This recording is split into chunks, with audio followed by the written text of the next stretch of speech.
can And have some over copies real quick. CT. Maybe How like, many you want? Well, you are now maybe at 8, Harbor. 10. Thanks, Laura. Right in front. All right, Thank so we're you. recording again. Forgetting that, we need to remember to do that. Well, it's 9 o'clock. Are we ready? I think we're ready. I'd like to call the meeting, the City of Manistee Housing Commission regular meeting for Thursday, August 17th. I'd like to call the meeting to order at 9 a.m. Roll call. Commissioner Taylor. Here, Commissioner Pelton is absent. Commissioner Smith. Here. Commissioner Goodman. Here. President Fosdick. Here. Are there any amendments to the agenda?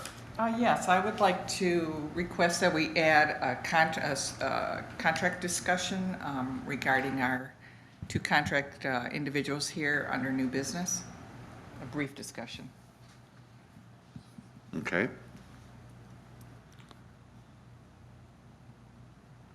Anything else? I don't think so. Okay, public comment on agenda-related items? None.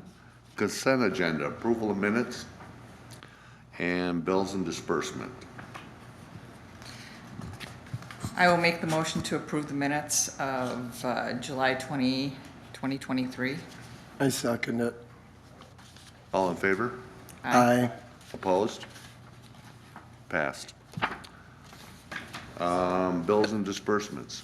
I will make the motion that we approve the bills and disbursements as outlined in our agenda, or in our packet.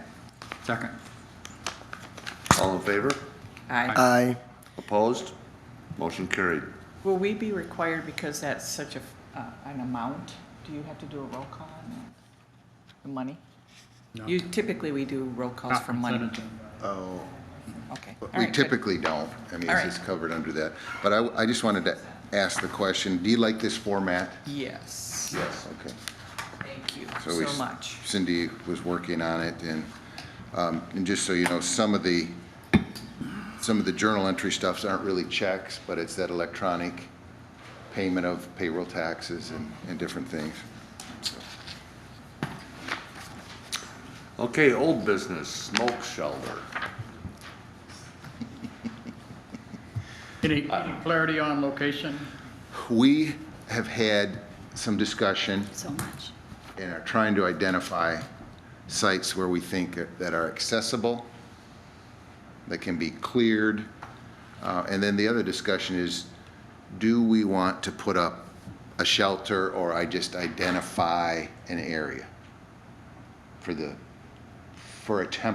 in the temporary sense? Because I don't think, it's end of August or getting close to August. I don't think we can build and construct shelters and buy and all that. We Not don't have any until- right now. Yeah, not until next year. And I think this gives us some time to make some better decisions, or at least try these sites, because they may not work. We may say, well, the smoke's getting to the building. We want to make sure that we don't create another problem. So, Well, if we put up a shelter, I've been told it has to be ADA accessible. yeah. Yeah, it could be. I mean, just even if you did the lean-to style with the back, sides, and a slant roof, it's all got to be flat, so Yeah. you can get in. Yeah, it would have to be accessible, the sidewalks would have to meet the accessibility grading, and we would be responsible to keep it cleared because we've identified Right. where people go. Now, at Harborview, there is the area that used to be designated as smoking. And the sign is still up on the building that says this is designated smoking. Well, when public housing made the regulation where you cannot have it in your building at all, they just moved it completely off the property, even though when it was public housing, you could have kept that designated area, but Manistee Housing Commission chose not to. So that area at Harborview is, it's right off the parking just lot. west? There's chairs there, Yeah. and the fencing is still up. Yep.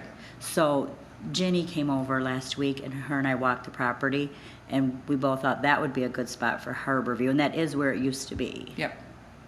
Yeah, I don't see that as much an issue at Harborview as I do see it at Century Terrace, because people don't know where to go there. And they just, it's the easiest to just go across the street off the property.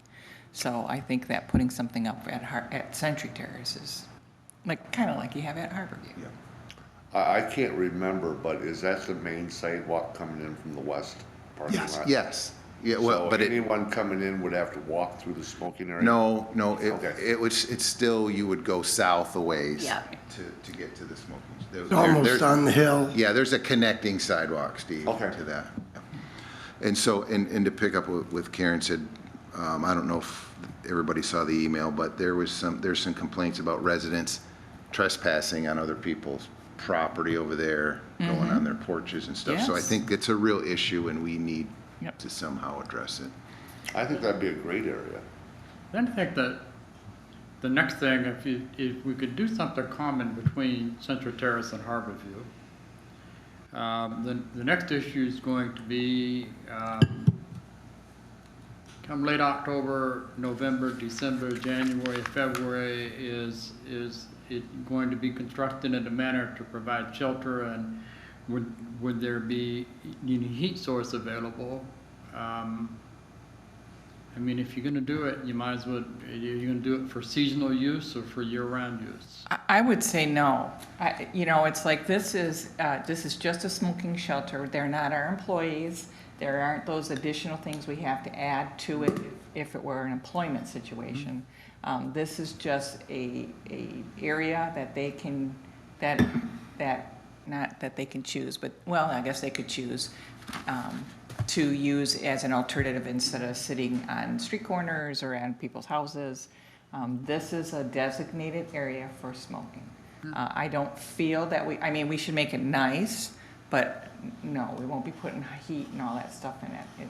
I just wanted to be clear on what we're looking at. Yeah, we're not required to do that. These aren't employees, but we do want to provide them a area that is nice and accessible and has some protection. And right now, there's no protection for people. And there's no conflict with using Housing Commission property to do this with HUD? According to the consultants, they said no. Yeah, Okay. it's 50, there's two rules. You can choose. HUD rules 25 feet from any building. We're 55 feet for state. And Oh, is then that right? there are some, healthcare requires none on campus. So, yeah, so we have a variety of different, So, but to answer the question, Century Terrace, we haven't really come to a consensus on where would be the best. I think the east end of the building on the south end of the parking lot. And I mean, it does start to slope. Yeah. After you were talking about that, Lori, it does start to slope down there. But eventually, we could probably berm it or whatever.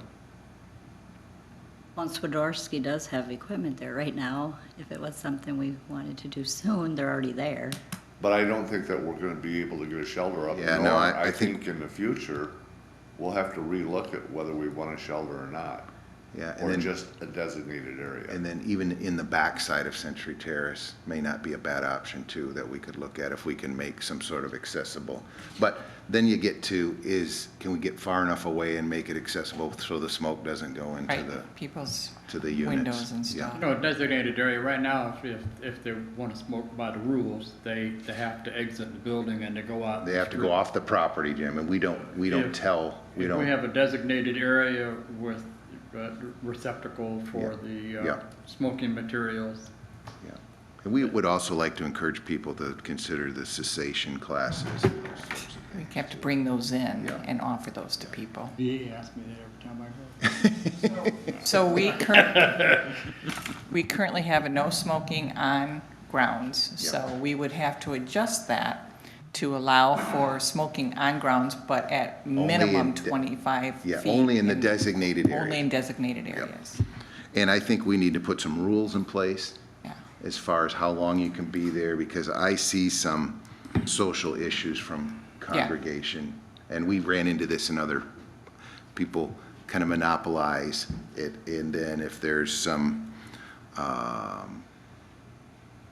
feuding, I guess, I don't know what the right word is, then that tends to keeps people away, and so we just don't, we want it to be accessible and open to everybody. So, And again, so that everybody understands as we go through those, it's like there's personal responsibilities, cigarette butts not thrown on the ground, stuff like that.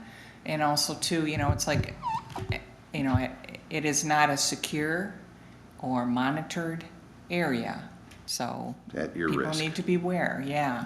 I mean, we're not gonna put it in a dark, dingy area, No. but, it is a risk for anybody. So the other thought too is if there is a spot between the buildings, and Yes. that's that gravel area where Yep. they're kind of, the equipment's being stored in the underground. So there may be, if we have some time to be thoughtful about it, that we could connect both buildings into one area. So, but that's gonna remain gravel. That's apparently in the plans. It wasn't Well, For the short to mid. they're for not the, gonna. for the short term. Oh, okay. I was Yeah. gonna like, they're not gonna throw one little bit of seed down or anything, but. No, but I if think it it's is a gravel gravel, parking lot. Gravel parking lot now. Yeah. Yeah, and my understanding was going to be paved, but is now not going to be paved. so Another we'd one of be, those phantom cuts. yeah.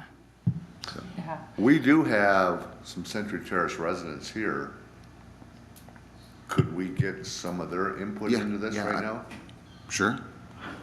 Well, if there's anybody who wants to speak in smokes, I'd like to ask you to come to the No doubt podium. does. if they want. Like a recommended spot for smoking, Deb, is what we're looking for. Or, we can kind of send a Okay. quick survey out. I mean, I don't want to put anybody on the spot. We could Or at the designate- resident council, the resident advisory, of which, But if the board would like us to work on a policy to add, so I will change the policy to add a designated smoking area. And then, I don't know if you guys, once we do start looking at the shelter, if you have like not to exceed amount. Well, let's do this in steps. First, let's redo our policy so that, and get that in writing so that we can review it and approve it with some rules attached to it possibly, or at least a guideline, not rules, but we can do with guidelines. And then the second step would be identification of that area so that we know where to go. And then that third step would be when we look at that area and maybe even test drive it for a while. We might find that it's not, like Mark said, Exactly. it doesn't work. But if that area ends up being, we can solidify that when we, look at what kind of structure do we want to put up there?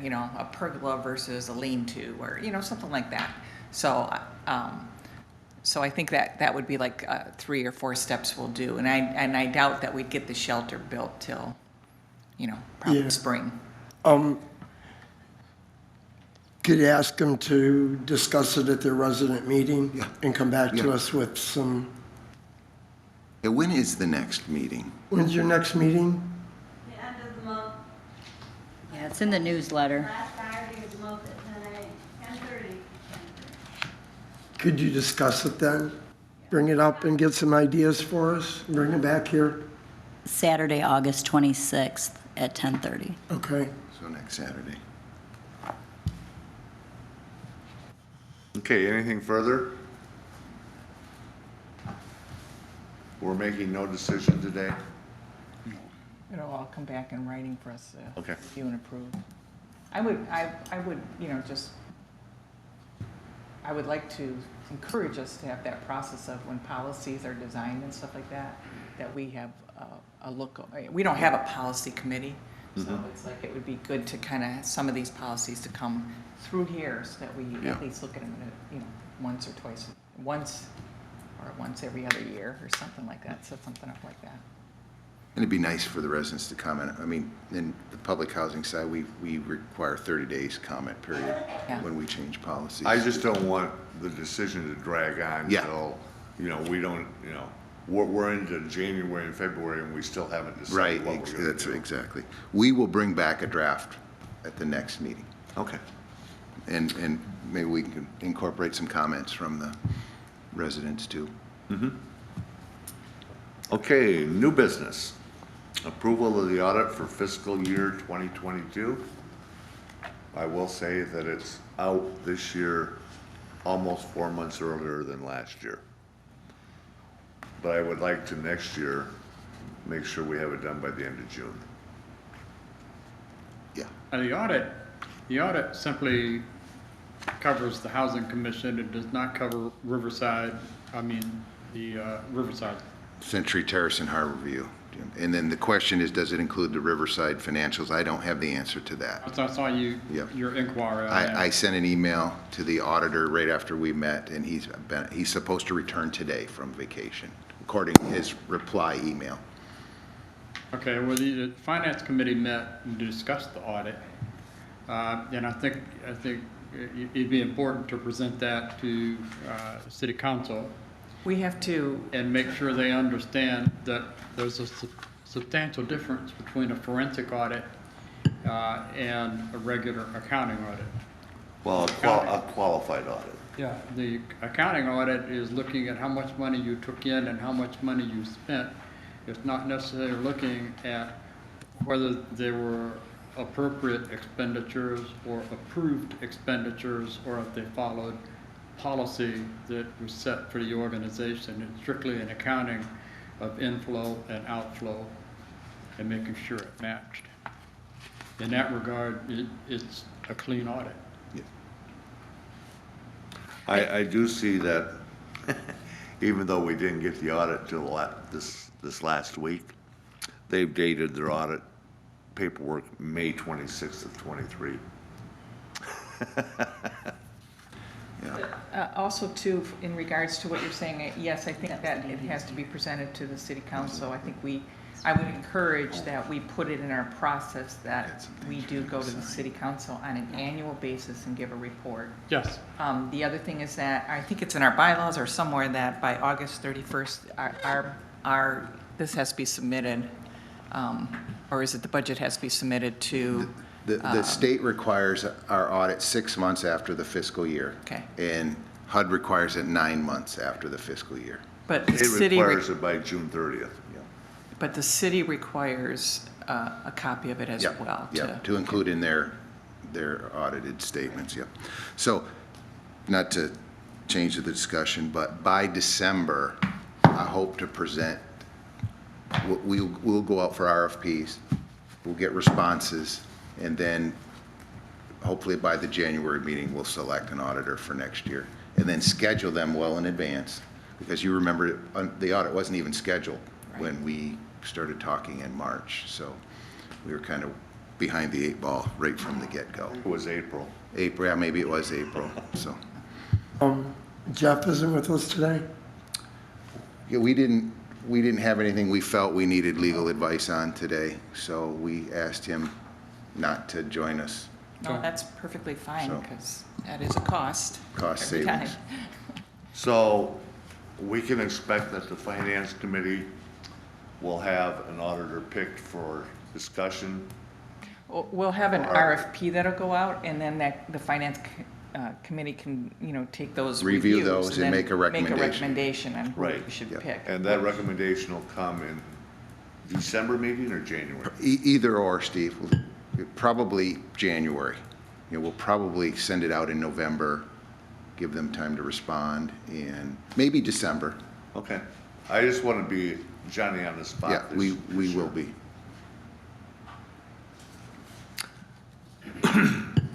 So with that, the finance committee has no problem with this audit? Oh, I'd make the motion that we accept the audit as submitted. And I second that motion. Is this roll call or No, it's just a voice vote. all in favor? Aye. Aye. Opposed? Motion carried. Procurement policy revisions. This was presented by Mark and Lori when we were doing our finances. They were using the Big Rapids document as an example, where you can simply cut and paste.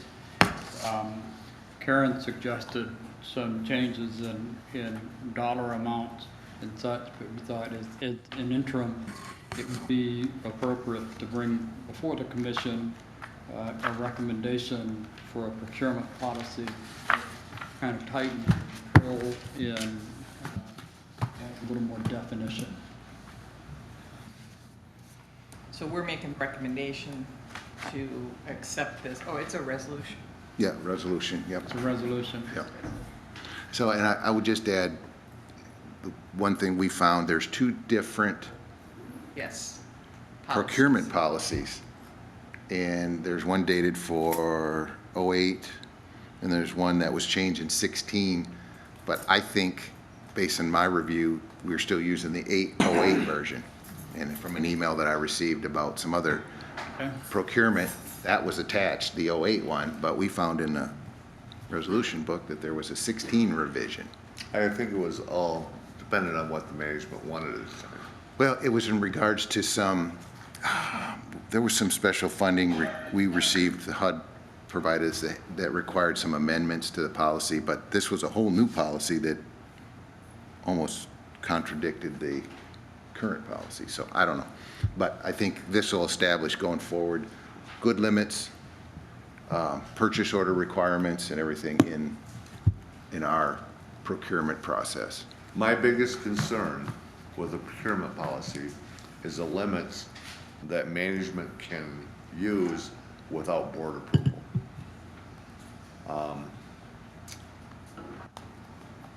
In this, the one we're presenting today? Well, even in this one, it's at 50,000, isn't it? Yeah, and that's one that we. You know, if we can't plan expenses of $50,000 or greater in the future, or call the commission together to get approval for an unforeseen emergency, So, I'd say that would be a pretty sorry state of operation for the commission. And that's my question. $1,000 is a significant amount of money. Right. My question is, do we need that high a limit? Well, 50,000 is just without getting sealed bids. Up to 50,000 is 3 quotes. You could have a boiler Yeah. or some other issue that comes up, that could easily, Would we lower it from? Right, and under emergency easily hit 40 to situation. 50,000, Yeah. 40, 45,000. But I'm saying that I want, as the president of the board, not to have management have that kind of liberty to spend $50,000 without board approval. last time we talked about the procurement policy, we talked about, our maintenance people were here and stuff. And we talked about the fact that easily, in an emergency situation, they could spend up to 35, 40,000. So at that time, we did talk about, because we were at 100,000, and we said, okay, so we understand 35 to 50,000 is an area, that would be legitimate. So I think that if we go too low, we're gonna micromanage. But we have to have it tight enough that, this is where I go back to, again, we have better financial reporting that's gonna catch this. We're gonna have a director report that will happen, not what was given us. And then we have the procurement, so we have to set the checks and balances in there. Well, and this current board and our current management, I have not a problem even if we had $1 million limit. But 10 years down the road, when things start to get complacent again, But they shouldn't if we follow and we set a policy. well, it won't be and we, process. because we will have If we retired. set a policy and process, this is what this was the same thing we heard the other night. I cannot tell you what's gonna happen 15 years from now. Right. I can only tell you that if we set a good process, which both Lori and Mark come from, strong processes that allow when they retire or move on, somebody else is picking up that and running with the same process. And it stays tight. And our checks and balances are not only here, and I said this the other night, and I'll say it at the end of the meeting, it is also in regards to the city's responsibility as well. The other question I have is, does anyone know what the city's limit is? thought that's what our discussion was, around the same, what we were saying, 30 to 50, I think. I don't know. We have some HUD requirements to have in procurement that the city probably doesn't. That's why we recommended this policy, because this was written by a former HUD official that wrote the procurement policy for the federal government. But Steve, The city's limit is, city manager's $25,000. but we could It's all, a different circumstance. we could qualify this though too and say that it needs to go in front of the finance committee too. You know, if Any anything. purchases, yeah. Anything up to between 10 and 50,000 should go in front of the finance committee for their approval. Then over 50 is sealed bids. Yep. So- I would agree with that. I mean. As long as someone on the board is aware of what's going Yeah. on. I want to see whatever it takes to keep from happening with Jay and Clinton So competitive proposal happening again. not exceeding 50,000 may be issued through a modified small purchase. So we do have that balance with the small purchase approach, which is earlier in, I mean, there's a process. I think that small purchase piece is way in the beginning. So, and it's really, this is a good policy. The board's oversight is to make sure that we follow this policy. I would have no qualms at all as long as anything over 10,000 is reported to the finance committee. I agree. You don't have to pull the whole board together, you just have to get Yeah, the hold of two. I think that's a good, Yeah, So if you'll make that change next month, we'll make the resolution. do you want to include it right now? Resolution with the change. Yeah. Okay. Yeah, and we'll incorporate it into the Okay. policy, as long as you have it in your motion. Yeah. Do I hear a motion? I make a motion to accept the procurement policy as amended. I second it. All in favor? Aye. Opposed? So Wait, Steve, this this is is a resolution, Yeah. so this should be a roll call vote. Okay. Okay. But do we have to note that we're accepting resolution 2023-11? Yeah. That's in your motion, isn't it, Mr. Smith? Yep. I heard that. I heard it too. Okay, roll call vote. Okay, Commissioner Taylor, Aye. Commissioner Goodman, Yes. Commissioner Smith, Yes. President Fosdick. Yes.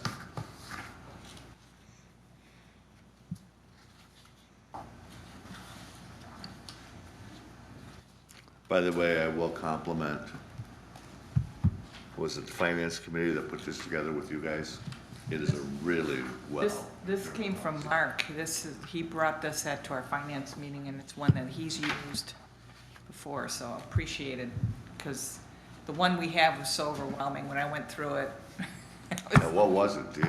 It was dang near 100 pages long. Yeah, it was too burdensome and too cumbersome. And I don't think it was being followed anyway, so. Well, Okay, facilities committee work session date. Now, you're assuming it's the whole board is gonna be at this work session. not I just think the they need to facilities be, committee. yeah. And everybody that went on the tour, and whoever you want to invite, but I think it's a public meeting to talk about the scattered sites. Right. Yeah, Linda Beaton would Linda was there. I think, Kevin. Yeah, our was there. maintenance supervisor, too. so we're finding a date? Or- Well, I think we just wanted you to pick a date, or do you want us to propose a date? Because we talked about it at the last meeting. I think the sooner the better. We need to start those wheels in motion. So, do you want to do it following the September meeting? Then we're all together and we don't have to do a special. It could be part of the meeting. It could be a work session either. I don't think we want to do it at 8 o'clock. I don't think we want to limit our time, but if we did it at 9 o'clock or 9:30 and have it incorporated into the agenda, or actually have it in the agenda and it's the last thing on the agenda, then it's posted publicly. So our next meeting is the 21st. I will not be available. That's the county summit day, Okay. so I won't be there. I can't get out of that one. But just tell Jeff he can't get out of this one. Nope. Do you want us to, do you want to do a different date then? I don't want to inconvenience Yeah, everybody else. but I think it's important that you're all here to Yeah. have that I discussion. agree, but I also, I think it's gonna be a long day if you tag it on the end of it. Yeah, it is a long day. Because I think there's gonna be all sorts of ideas. My concern right now is the longer we wait, the more stuff we might be buying to fix up some of these, And we're going to talk about some more coming up. too. some of this stuff. You know, we might fix it up and then 6 months down the road, tear it all back out. And I wanna make sure we don't do that. I am going to, I have to, we hold to our policy, so I have to get rid of a lot of PTO time before October. So I will be on vacation time from my work from the 28th till the 8th, so. How about if we do it, can we do it on a Thursday the week before? Thursday, The 14th? 14th? Facilities, we're talking about these dispersed units, Yeah, right? yeah. You're talking September. Jenny was September. was going to set up a meeting after we looked at the first 25 units. Yep. That's what this is, Jim. Yeah, Yep. okay. Well, I'll throw out the Thursday before as a potential, before our regular meeting. Or even the 14th or 21st. Yeah, that's what I mean, the 14th, the Thursday before our regular meeting. Okay. A weekend, yeah, September 14th. It's a board meeting day, but I think I can adjust that one. Okay. Can you do it the 7th? Oh yeah, I'm off that day. Let's tentatively set it for Okay. the 7th, depending on whether Ginny can be here or not. Yep. And where will we meet? Because we have to make sure this room's not already in a meeting. If we do it here, or we could do it at the Housing Commission if we're able to record it, right? Oh, yeah, you can record off of Teams. Yeah. Just make an invite and then, and just invite us all on our emails. And then just hit. If not, we always have our board meeting office, so you guys are welcome to use that too. What Well, time? Do you want to do it at 9 o'clock? Does that work for everybody? Morning meetings? Sure. It's a good way to start my PTO day. Yep, all right. what's I gonna say? We talked about changing the meeting locations from here to Harbor View's community room. Or Century Or Terraces Century Community. Terrace, yeah. Century Terrace is actually larger. Yeah,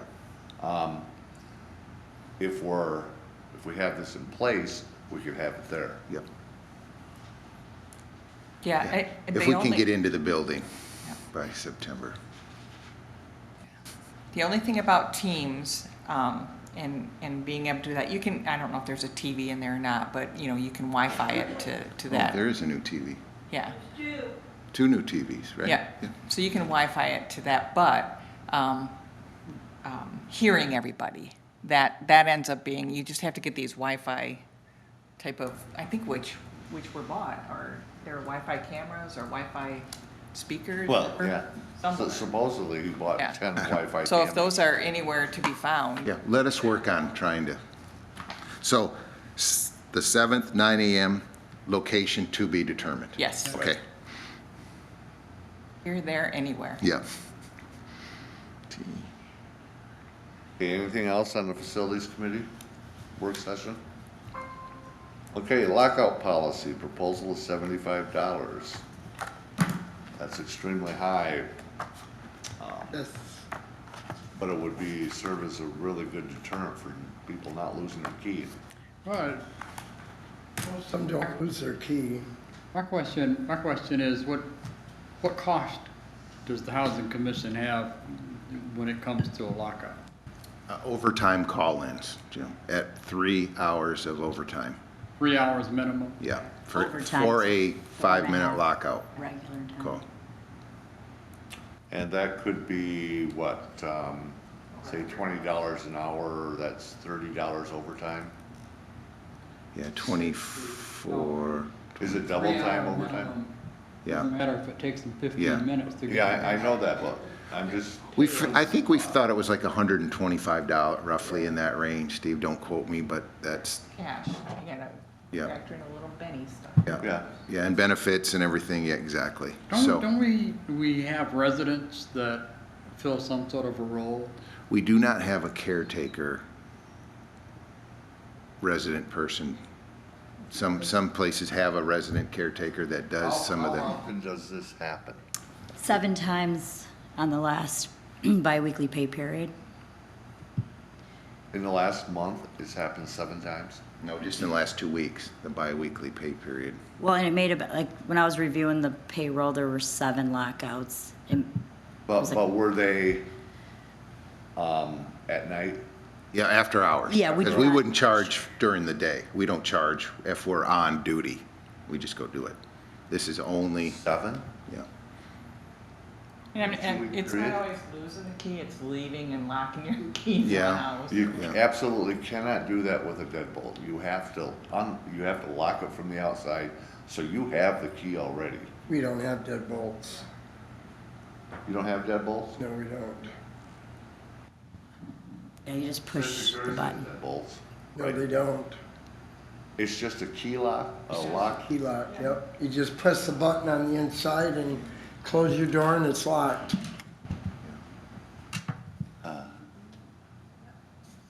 I would suggest that we go to deadbolts so this don't happen, doesn't happen. Or the key card. A lot of people are going to the key card system too. Yeah. Yep. The key card also, you know, like if it really got techie, I could get on the computer and let them in. Yep. I would be opposed to constructing a fee that was designed to be a deterrent as opposed to a fee that reflects the cost to the housing owners. Well, that'd be $150. I, Cost of the housing. I like not the key card, but your code, your Yeah. code in, yep. Yeah. But those also can get to pretty techie too, and you can do the same thing. I could get on my computer and get access and let you. Only if it's Wi-Fi. How many repeat lockouts do we have? I'm not sure. Chronic situation with some people, or is it just sporadic? Sporadic. Okay. I don't, do you, either of you know? Is it the same people getting locked out all the time? Yeah, we don't really know. Mostly, yeah, Is it? or they will just not, they will just leave their door unlocked, and that's not safe. Well, That's that's where a deadbolt or something like that, you absolutely have to take the key with you, or you can't lock the door. But those push-button door locks, number one, are so easy to get into.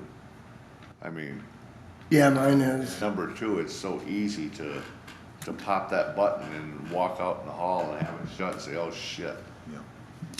So here's, again, maybe we do this in 2 or 3 different steps. First, let's adjust our policy so that, you know, it's a reasonable cost for everybody.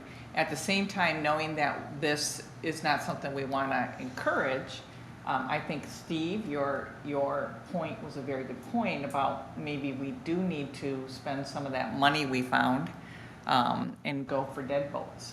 That can't be spent on Century Terrace and Harborview. Sites, that's right. That's the problem, Okay, really.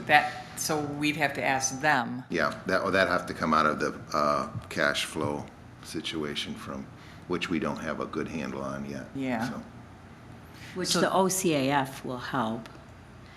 The increase is back to February. So we could adjust the policy for now, know that it's something that we need to do, but yet fix the big problem, which is we need, So this policy would go through all the sites, not just, would be the Housing Commission Management lockout fee. And it doesn't have to be $75 either. I mean, it could be, I think the resident Suggest 20. Steve said suggested 25. 75 is a lot for people that Yeah, are it poor, is, that don't it have is, but money. you gotta recognize it's a big cost to us to call somebody in to unlock we, doors. And like fobs and stuff like that, we pass those out, and it's like, okay, we give those, and now, you know, the next time you lose it, it's 25. Yeah. If you do that again, 75. You know, it's a tiered system. That could be Yeah, progressive. yeah, maybe the first one's 25 and anything after that is 75. Because my experience is that it's typically chronic with some, Yeah. with some residents, but if it's just a push-button lock, We give one key out too, I think, Jim, right? You get one key. Yeah. But you can request another key. So typically, the policy is you get one key. And some folks like to give their key to a relative or another family member so they don't get into that situation too. So that's available to everybody too, is an additional key. Yeah. Given the nature of what we do, low-income housing, the $75 it's gotta be a pretty good economic hit for residents. It is. Yeah, no It question. used to be 150. You have a combination of individuals. I mean, you know, Yeah, I do 'cause I'm- put a key outside because I find myself overwhelmed by things and I get forgetful. And as I age, it probably happening more. So, you know, I think there's a combination of things that go on. Not everybody is all that attentive or other crises are going on in your life, so. I would think 25 for a first event, Yep. and then 75 75 beyond. for subsequent would be That's a good a compromise. good compromise. I agree. Okay. So And the I'll- other thing we should do is look at deadbolts, or if we went to a card system, we could incorporate the main doors into that card system too. Well, exactly, yeah. That'd be great. Yeah. I hate that phone thing. Oh, God, I hate that. It's like, So- hello, this is a prison warden, what can I help you with? So I would make the motion that we adjust our lockout policy to have a tiered $25 for the first lockout, $75 there afterwards. And going forward, so we won't go back on anybody, Yeah, because going you already forward. had one now, no, we'll start, Going Like forward. effective September 1? yeah, 10-1. 10-1. Yeah. All right. Residents do have until September 15th to submit comments. Okay, so 10, I 10, second that 10-1. motion. Cool. So I can bring it back at the September meeting. Thank you, Lori. So the motion is to draft this policy at this, we'll put it out for comment, and we'll bring it back at the September meeting. Yep. Thank Okay. you. All in favor? Aye. I, Opposed? Motion carried. Lawn mowing proposals. Okay, so they're still coming in, so we don't have a recommendation, but I would ask you to authorize us to award, and this is for the scattered sites. And I think this came out of our walkthrough, that some folks have challenges taking care of their lawns, keeping a lawnmower going. It's part of the scattered sites, part of the lease is that you have to mow your own lawns. Now, why wouldn't you also include the outside maintenance at Century Terrace and Harborview? I think we're capable of doing that. But it's not. Yeah, well, no, Well, That's- to get rid of scattered sites. Yeah. There would be no reason to be not. yeah, that's a conversation that's gonna happen. Yeah. Too, about that. Okay. Yep. But Removing the issue. we're down to like, I think for, Lori, you might wanna correct me here, we've got 2, we're waiting for another one, and we're somewhere around less than $400 every 2 weeks. That's trimming, mowing, Wow. But Mark, all that is sites? just up the 25 units. 25. Up by Holly Court yeah, and those. Park and Vine. The centralized ones. The ones up by Reese Park. Yeah, the ones we looked at. Exactly, the But ones we're we gonna toured, Jim. All 48 and then. Wasn't much there to mow when I was going through. Well, then around the maintenance shop, the backfield, they would weed whip, keep the fence line clean. Cleaning up after the dog, so. who, Who's giving us quotes?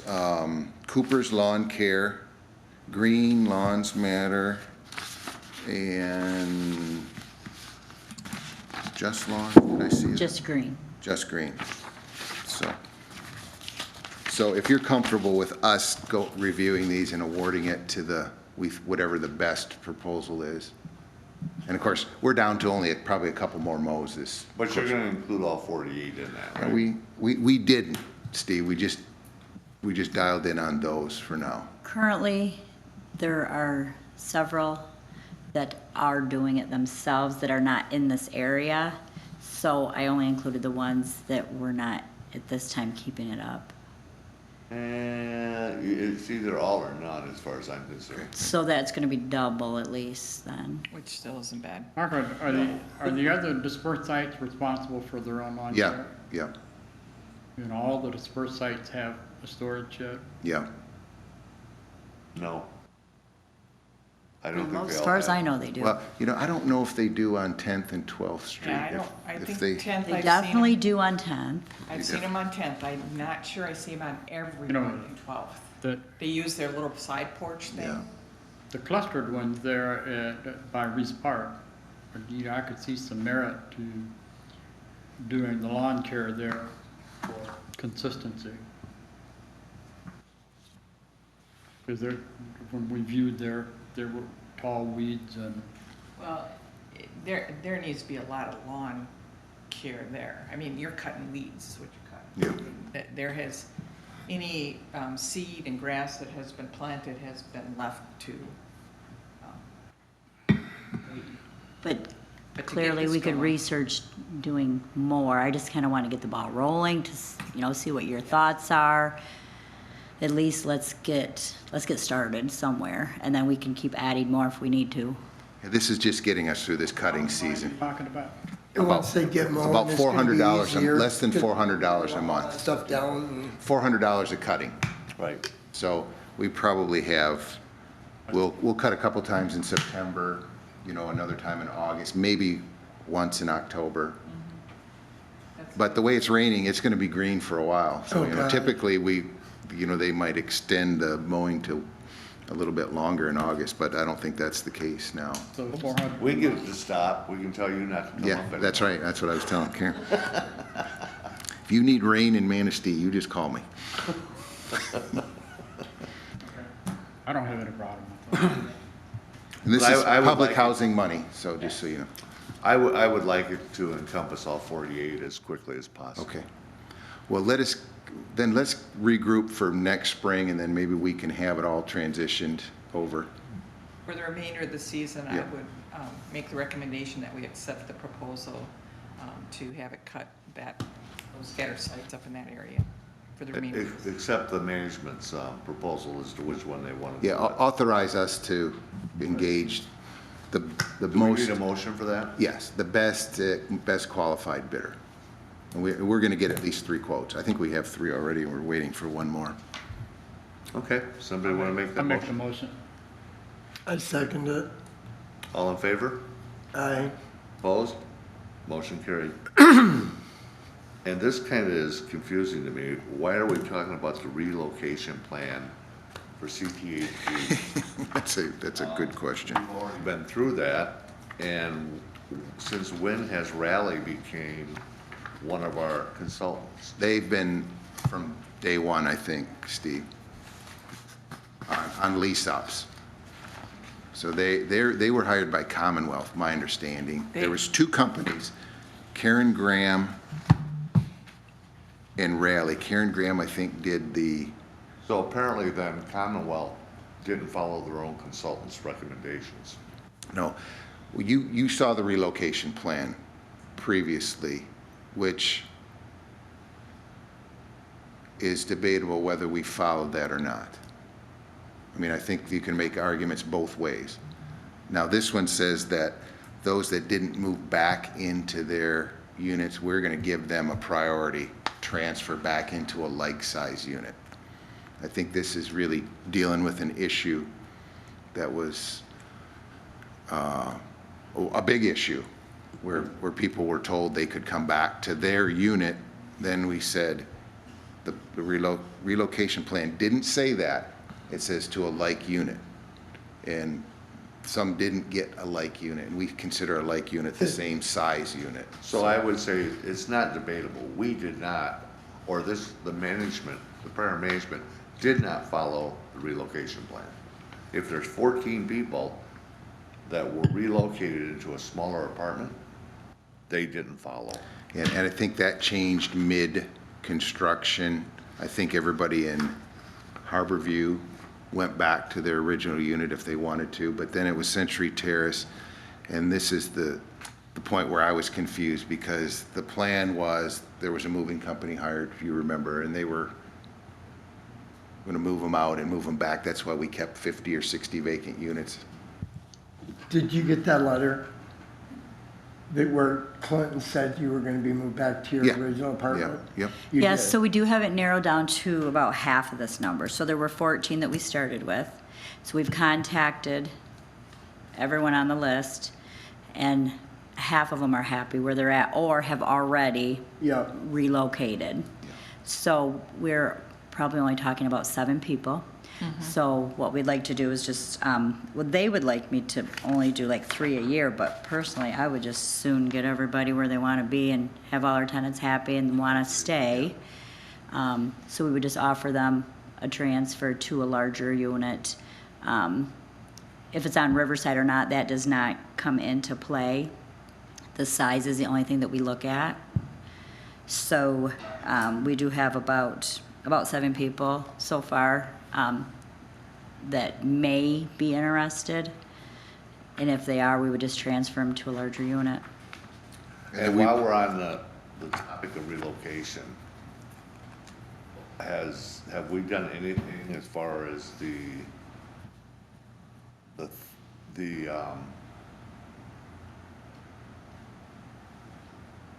theft that was reported by residents?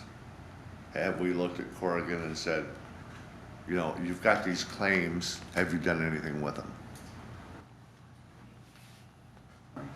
Yeah, that was the moving company, right? Yes. I know they had, Oh, I think they addressed one of them. Was that you, Jim? Did they? yeah, did they gave me Yeah, 150 Yeah. when it should have been 550. I think there's one other one, Steve, that they've not addressed yet, right? I know of at least one other one. Yeah. Yep, right over there. That would be Deb Kaiser. Yep. Okay, And that was a lot bigger than. yeah. Yep. Like I about don't 10 know, times. I don't know what the status of that is. there was a police report done, so we could check and see what their investigation Yeah. resulted. We'll find out and we'll push it back to them. I think on Deb's behalf, I want to come to the, you know, get this thing taken care of one way or the Yep, other. okay. So I think this kind of closes out that we've certified all the units, so now they've all been leased up once, so we can start transferring. Good. So we've got occupancy. That's good. That's really, we're just trying to fix an issue that none of you were involved in, really. And that all started with the change in construction when they decided they had to do stacks at a time, and they moved people to completed units, and then they did not want to move them back. And I think we were all caught in the middle of that or at the end of that. So Jim was caught in that too. Oh, and I showed them. Yeah.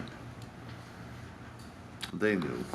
I showed them the state and HUD rules, and they were just like, Lindsay was like, So anyway, Okay, I think that financial helps reports. us. Yep. So what you have here is the Century Terrace Harbor View report.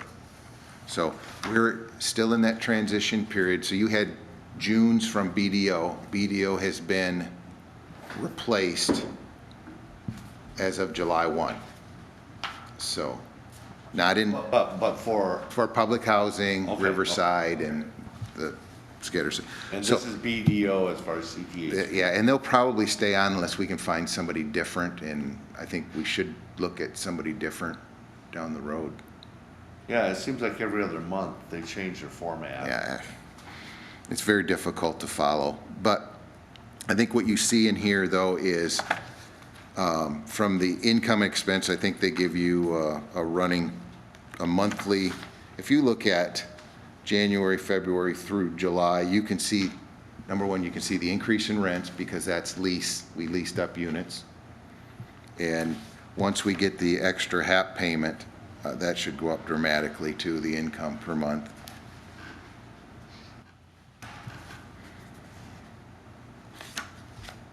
So back to the new accountants. So typically we close out the month, so it would have been July 31st. So there's probably a week where we get all of our transaction details that we ship to the accountants, then they process and get it back.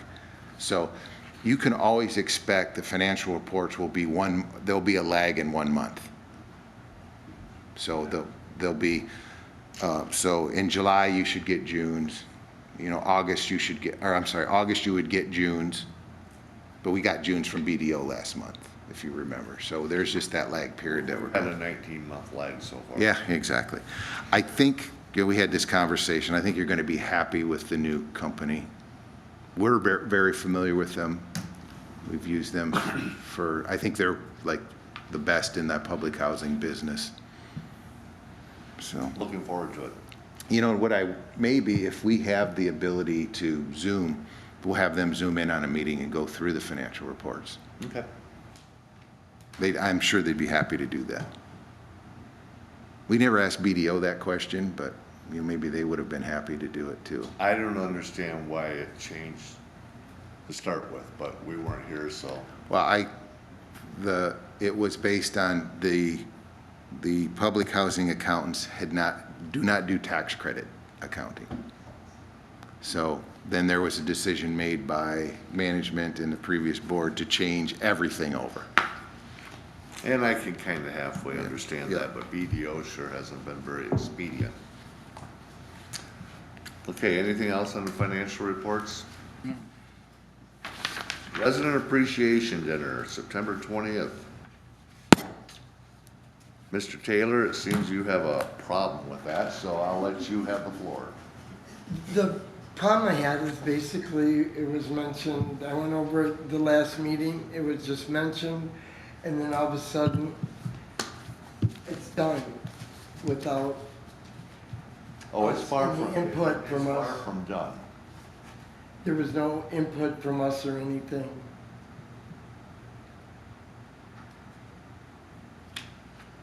Anybody else have anything before I speak? I think it's a good idea. I do too, I agree with it, I do too. I think in the past, there's been a budgeted item to host events and provide some services to residents. And I haven't seen a whole lot of money spent in that area. And I think we need to do that just to draw the people together and show some appreciation. Never know who you meet at one of those things, so. Yeah, I'm not against it at all, I'm totally for it. Well, according to your emails, you're not. Yes, no, there was nothing I said against it. You said it was a shit show. No, I did not. Well, I've got the email, but anyway. Something like an appreciation dinner should be handled by the management and not by the board. The board doesn't micromanage the management. The management had it. I helped out by seeing if Jerry Zupan was available and when he was available, because I knew of no other caterer in town that wasn't gonna cost us a lot of money. At the time, we made an assumption which turned out to be incorrect, that we could get Commonwealth to foot the bill. It's going to come out of our own money. And we felt that Century Terrace's community room would be the best place to have it. For Zupan and his crew setting up in the kitchen, serve it into the community room that they could go out through the sunroom and sit on the back lawn if it was a good day, and watch the river traffic. Outside of that, nothing else has been done except for Lori put it in this month's newsletter so that tenants could start to think about whether they can be there that day or not. What kitchen are they setting up in? Century Terrace. Yeah, I'm working on getting it ready. Yeah, because nothing works in there. It's a holy mess, isn't it? Yeah. Yes, Yeah. you're right, Jimmy. It's gonna take a lot of work. But this will be a good reason to get it done. Yeah, yeah. I'm disgusted that what the painters did to that room. And truthfully, There is, my own thoughts here is, we're not done with Commonwealth yet. I think at best, they've done shoddy work. And we need to get a lot of things corrected. that's an understatement. So does anybody else have anything to discuss on the resident appreciation dinner? There is other choices in town, that's why I thought other people, Well, I will tell you what I will do for you, Jim. Next year, you can plan this appreciation. I just got input from some of us, there's like, Tammy has a friend that does pig roasts, there's a group in town that does hamburgers, hot dogs, bratwurst, chicken on grills and stuff. We all have our expertise and know people, and, because we've lived, we're from here, and there's quite a few groups that do catering in this town. Originally, I thought we would do like a pig roast. Yep, But then Mark said, you really don't want to, number one, the liability. Correct. If I poison someone in my pig, or, and you want to have the chance to mingle and have it catered so that you're not stuck, doing that. So that's why it went to a catered dinner yep. versus just a pig roast or burgers and hot dogs. But next year, we can do it. And we have a lot of people that, it's hard for them, They don't leave their apartment. yeah, it's hard for them to come down and go out back or whatever. They Well, don't- is it hard for them, or is it, It's hard for them, Or they just don't wanna leave. yeah, both. because if it's hard for them, we can help that. But if it's because they don't wanna leave, we can't help that. We would only hope that they would come down and mingle with us and find out that we're not all ogres. Yeah, I've talked to several that plan on coming. Great. Yeah. There's people that are in wheelchairs and wheelchairs and stuff, and do we have tables and stuff for them to sit at? Yeah, so that's something I'm gonna have to organize, all that. Yep. So Well, once yeah. we have the number, the head count, we'll be able to, I'll get with the maintenance staff and we'll figure Century it Terrace out. has Lots of tables. lots of tables, plus you've got the sunroom. And if it is a nice day, I assume there's just gonna be a lot of people that are gonna just go right out the back doors and sit on the riverbank. I'm happy to volunteer to get volunteers to deliver plates if people want to sign up, Yeah. but they absolutely cannot. Yeah, that'd leave be a their good idea. apartment. I'm happy to Plus, if we're there, we can do that too. Yeah, we still do have the Yeah, September this is- newsletter will be going out, Yep. so we could talk about it again. in I the want this newsletter. to be as big as the COAs. I had fun with their catered dinner there. It was just fantastic. They get a heck of a turnout there, and I want that kind of turnout for us. And I'd like to invite the city council, I'd like to invite the county commissioners. I know that we'd have to police them, make sure they weren't all sitting at the same table, because then they'd be a quorum. But I'm looking forward to it. And I'm sorry if I upset you, Jim, by going ahead and doing it. I just figured that if we wait for something to happen, all of a sudden it's gonna be next year, then the year after that, then the year after that, so. No, I just thought, like I we're doing right now, this is what, instead of just a quick note, what we're doing right now is brainstorming. That is all I was requesting, that we just had, some ideas, like what you were saying, and she's saying about delivering and stuff, great. That's what we need. Okay, Karen, the last thing on the new business agenda, contract discussion. Yes, I just wanted to bring up, I'm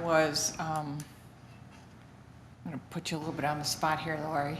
I was at the Housing Commission for something, I don't know, was it finance or checks or whatever, but I heard in a conversation, just kind of to the side, it wasn't an issue or anything, but a comment Lori made about, that she probably has like an extra 20 hours in that, she put in and not paid for because she has a cap on her contract, and I don't feel that's fair. I would like to remove that cap of 30 hours, since she is putting in the extra hours. She's, living here at the park, and, she's very responsible, and she's not, anybody that's gonna be, running up the hours. She's putting it in, and actually, I've been walking around the grounds too and run into different residents who see me there. And, they are always very complimentary and how helpful Lori is and how often they see Lori. In previous experiences, there was never any contact with somebody from the office. So I would just like to make a recommendation that we remove that cap of 30 hours on the contract to allow her the ability to be reimbursed for the actual hours she's putting in. Well, I have another suggestion. You and Ginny are the personnel committee, right? You should look at that, but I also want you to look at extending some health benefits to her, because it's my understanding she's paying for them directly out of her own pocket Okay. to put her on our health plan. Because that's a huge expense for anyone. But she would have to, I think, work more than 30 hours a week to qualify, so, Well, I don't. I don't 30 think there's hours a- is the yeah, federal that's the- requirement. that's 30 the- hours is a full-time. That's the base, yeah, I and, would like to see the cap removed today, yes. and the issue of health benefits to be explored as quickly as possible. Can we refer that to the finance, or the personnel committee and? Yeah, we'll refer the benefits to personnel, and what I'll do is maybe sit down with Lori and kind of have a conversation about the benefits and Do stuff. you want a motion I make a motion to remove the 30-hour cap on Lori's Second. hours, and explore the health benefits. and for the personnel committee to look at the health. Jim Taylor motion, Jim Smith second. Thank you. All in favor? Aye. Well, thank you, Opposed? Lori. I cannot say enough the positives that comes out. She's been here at 7 o'clock at night. I've gone down, she's still here. He tells me she's working with you. Are you two dating? No. Where do you stay? Okay, now it's part 7, presentation, discussion by Rose Fosdick. She is not the Community Resource Director. She is the, She's talking about the community resource Right. director though, right? That's what I meant. That's what we meant. oh, she's HSCB. Yep. Thank you all. I'll try to keep it brief. I'm not really looking for any motion or anything official from this body today, but I just wanted to bring you up to speed and give you a little background. I am the coordinator for our Human Services Collaborative body, and in that position, one of the things we've always looked at as a major obstacle, barrier issue we face in Manistee is housing. So a year ago in July, a group came together that HAT, our acronyms at the top, stands for Housing Action Team. And we started with a summit, so we called together stakeholders from across the county to talk about our housing issues and how we might collaboratively, across all sectors, from homelessness to market rate construction, look at our systems that are involved with housing in the area.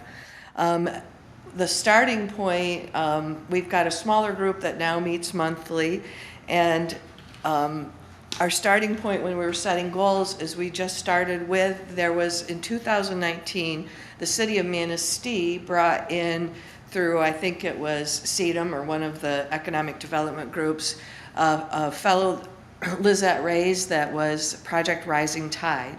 And out of that came out a housing action plan for the city. So we've used that as our launching point. How do we expand that to include the whole county? And there were several things in that plan, and we added one category in our goals that wasn't in that plan around services and human services. So we've got a smaller group of that group looking at that issue. But in that 2019 plan from the city, there was a section on the Housing Commission. And the recommendation back at that time was we really needed to explore what the role of the Housing Commission was in our system of housing in the county and how that could be expanded to do more. And we all know there wasn't a lot of cooperation back at the time, so even the final report had blanks in for the number of units that we even had available at our Housing Commission. So I'm excited that Mark and Lori have been included in the discussions, and what the smaller Human Services group of the HAT group is looking at. One of the holes we see in the area, something that needs to be addressed, is one place that somebody can go in the community to find out about resources, if it's housing, if it's home repair, and also like supportive services kind of things, that somebody needs help to know where the food pantries are, to help navigate. And we know we have agencies out there that do bits and pieces, but we oftentimes end up giving people a runaround, or we hand them a brochure and there's not follow-up to see that whatever need they're presenting is actually addressed. So our discussions were, wouldn't it be nice if we could have a community resource center of some type? We first started calling it a housing resource center. I've changed it to community resource center, just to broaden that. So it's not just around housing, but I think housing has been identified as a social determinant of health, which means if you don't have secure housing, it causes health issues, it costs society. So how do we create in our system, people need supports. If you've never lived in a home and you've always had to just be making do out in the woods, it's not always an easy transition. You can't just say, I'm gonna take you from there and plop you in here and walk away. Sometimes people need to know skills they just haven't had to have before on budgeting or organizing or whatever that is. So we want to make sure all the great services we have in the county that are out there are connected, are aligned, are working together to keep our people as successful as possible. So I've given you a handout that just is going to show what groups are already at the table with this HAT group that have, these are really early conversations, initial conversations. And then I also listed different agencies that I see would also be potential partners in this effort. And during our first discussion, Mark made us aware that there's some office spaces in Century Terrace that aren't being utilized right now, that we may be able to figure out how that might be a location for that. And what I'm envisioning is several agencies would be involved. Nobody would carry the whole burden, but at some point you do need somebody that's going to coordinate what agency is in those offices at what time. The space is beautiful, and it could be set up that you could walk in and there could just be resources and pamphlets from all agencies and anybody that wants to have their information in there.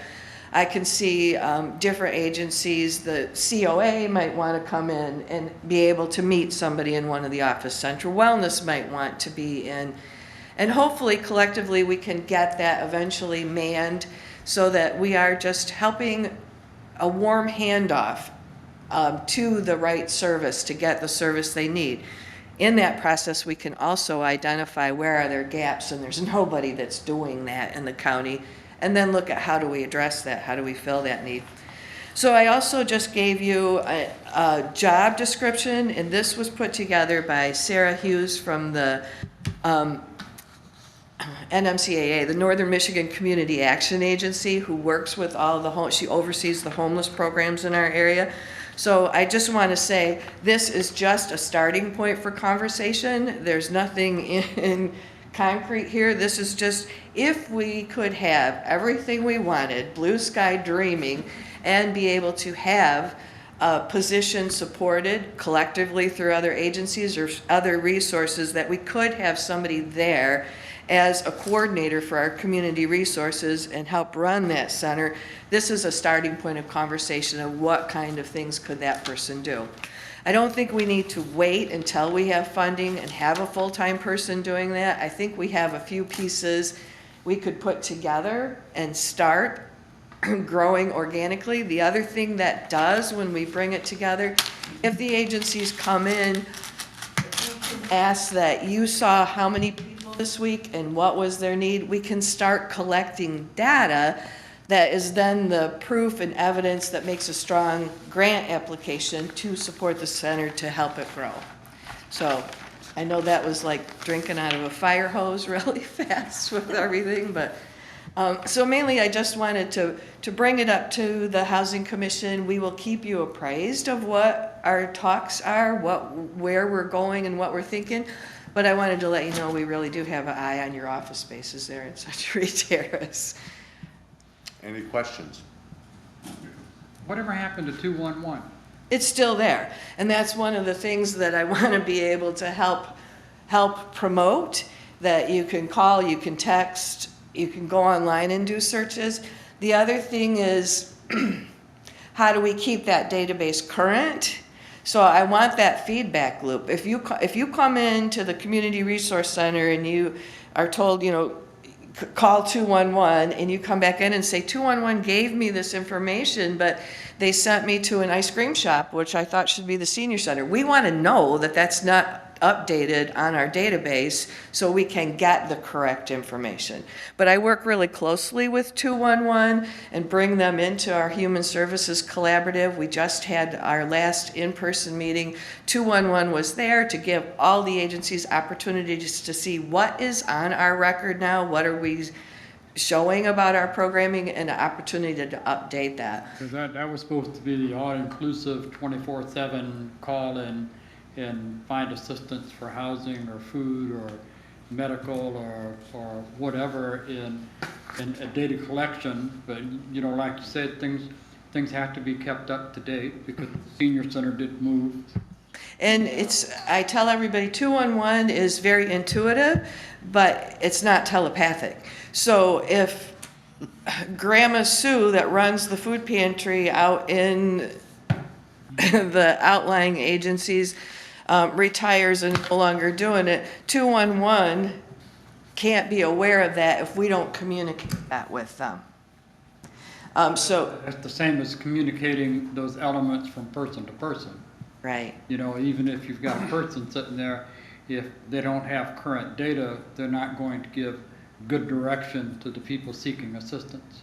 And it doesn't help if I get the information that, yep, there's a program for you, you just go on a line and apply for that. If I'm in a place where I don't have internet connection and I don't have those skills to get online, I'm still not connected.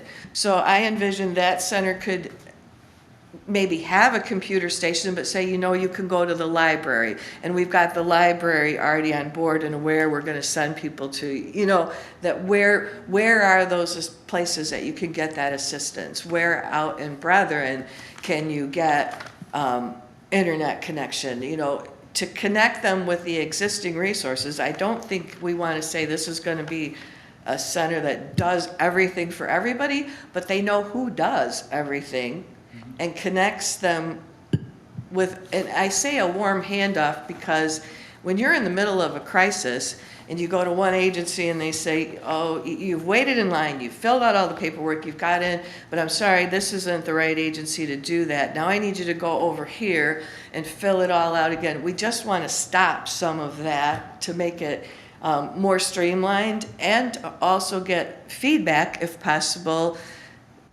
Did that agency I referred you to, was that taken care of? Was it helpful, or do we still need something else to help support? So it's kind of a broad vision right now, but I think there are some things we could do.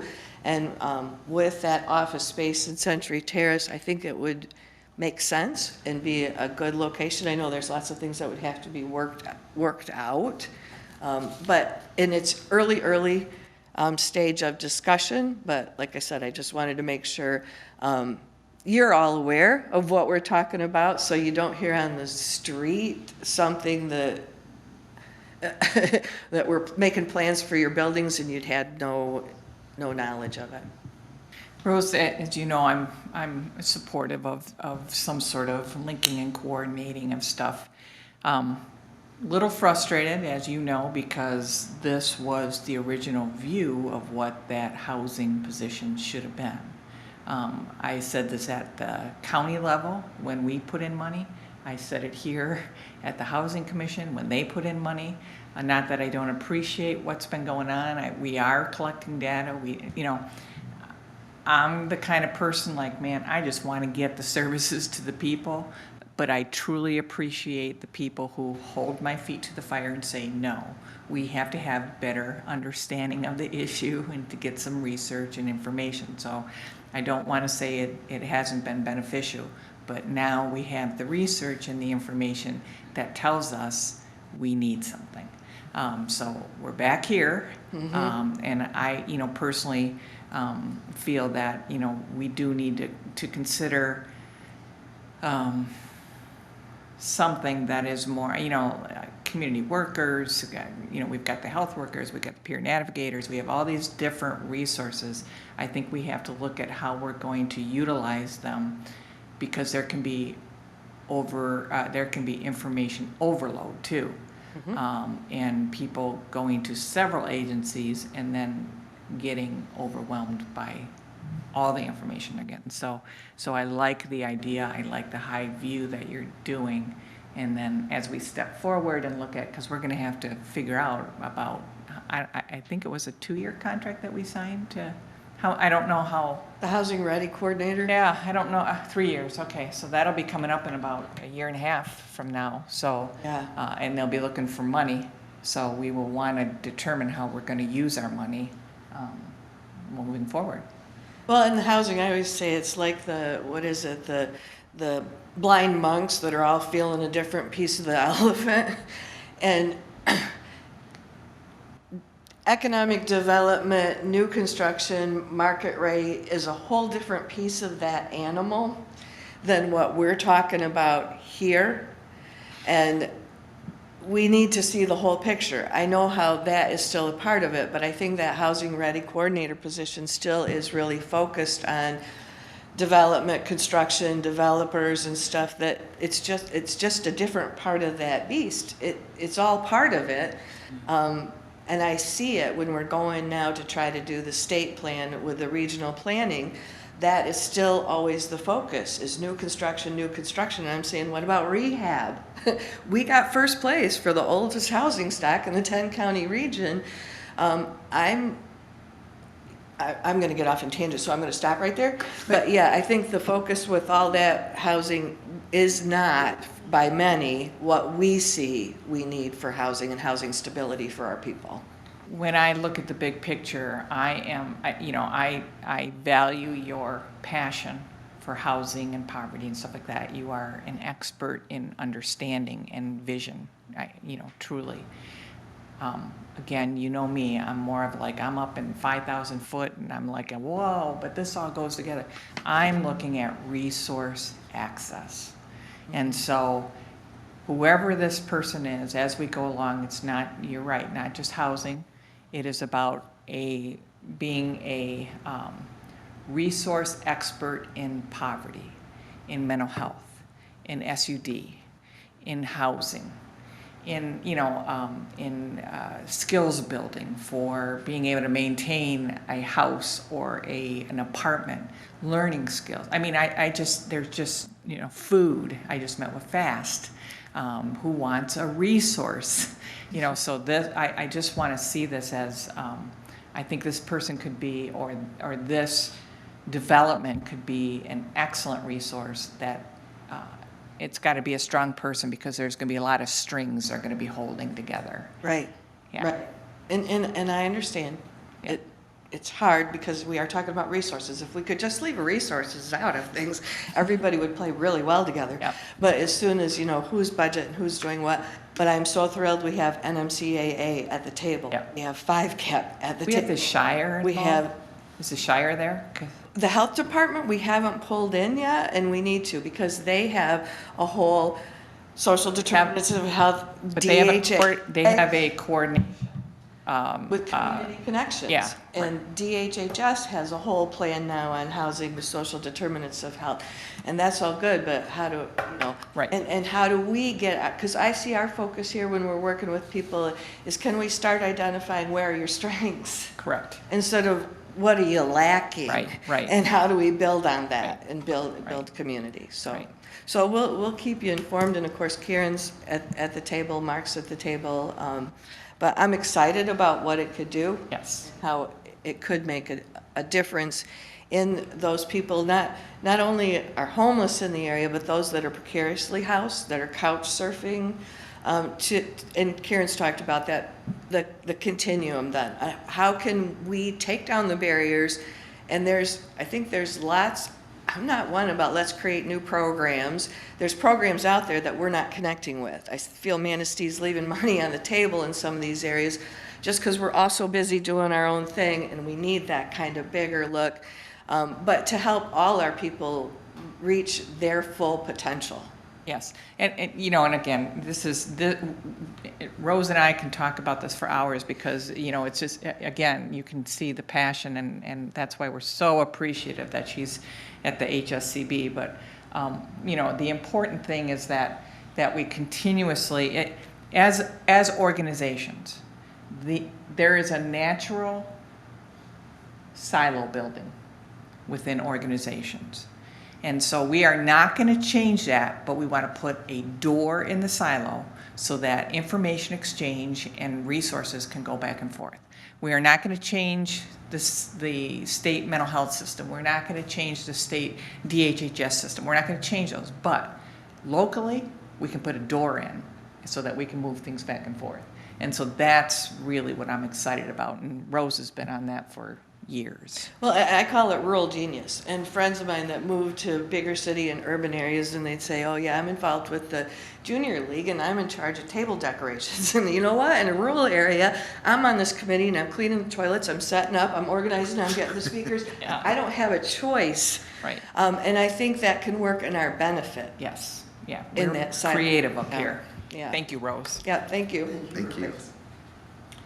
Okay, reports and communications. You're up. All right. Mark? Yep, Mark. Lori will help me out too. So, a couple things put on your table, the summary of the resident advisory meeting from last month, just for your information. Also, there's a scope of work that Lori was able to wrangle from Commonwealth somehow. So you can see, I mean, I think we've talked about this enough, but you can see what originally started and then whoever made those decisions to remove and modify You know- scopes. Just for conversation's sake, I guess, who authorized those revisions? Exactly. We don't, to my knowledge, in the time that I was on the board prior to everybody else getting here, I never heard about revisions being made. So it never came to the board as far as, I mean, it might have been one of those 15-minute meetings that I missed it, but, I mean, here it is, garbage disposals, Yep. dishwashers, Yep. and they're just lined out. You know, and it's like, yeah.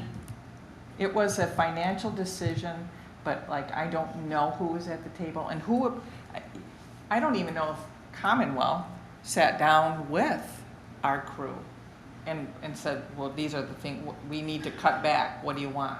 I mean, I don't even know if that happened. But in the original contract, this stuff was in there. Right, And it was spelled out. And Right. it said change orders, when change orders had to be agreed upon by all parties.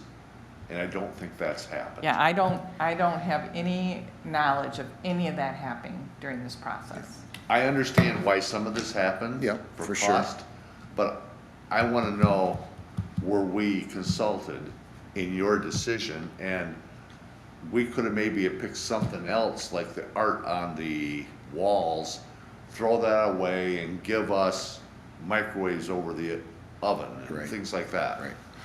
No, I concur. I just wanted you to see that. We don't know, I don't know the answer to that. Thank you, Mark. take Thank the you, Lori. information, but, you know, the first thing it does is beg a few questions. Yeah, on, yeah, absolutely. Who was watching the shop here?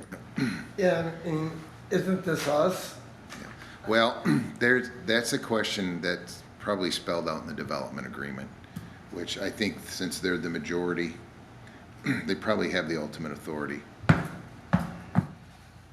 Well, and I would like to eventually move forward with some additional improvements, like the sign at Harborview. It was in the original plan. So it's all there. We just have to hire someone to do it if down the road we have the funds to do it. So when I requested this, I said, I want to know what was originally going to happen, what did we have to remove, because there are some improvements that do need to take place in the next couple years. So, you know, I would like to hopefully find some funds to be able to do a few of these things.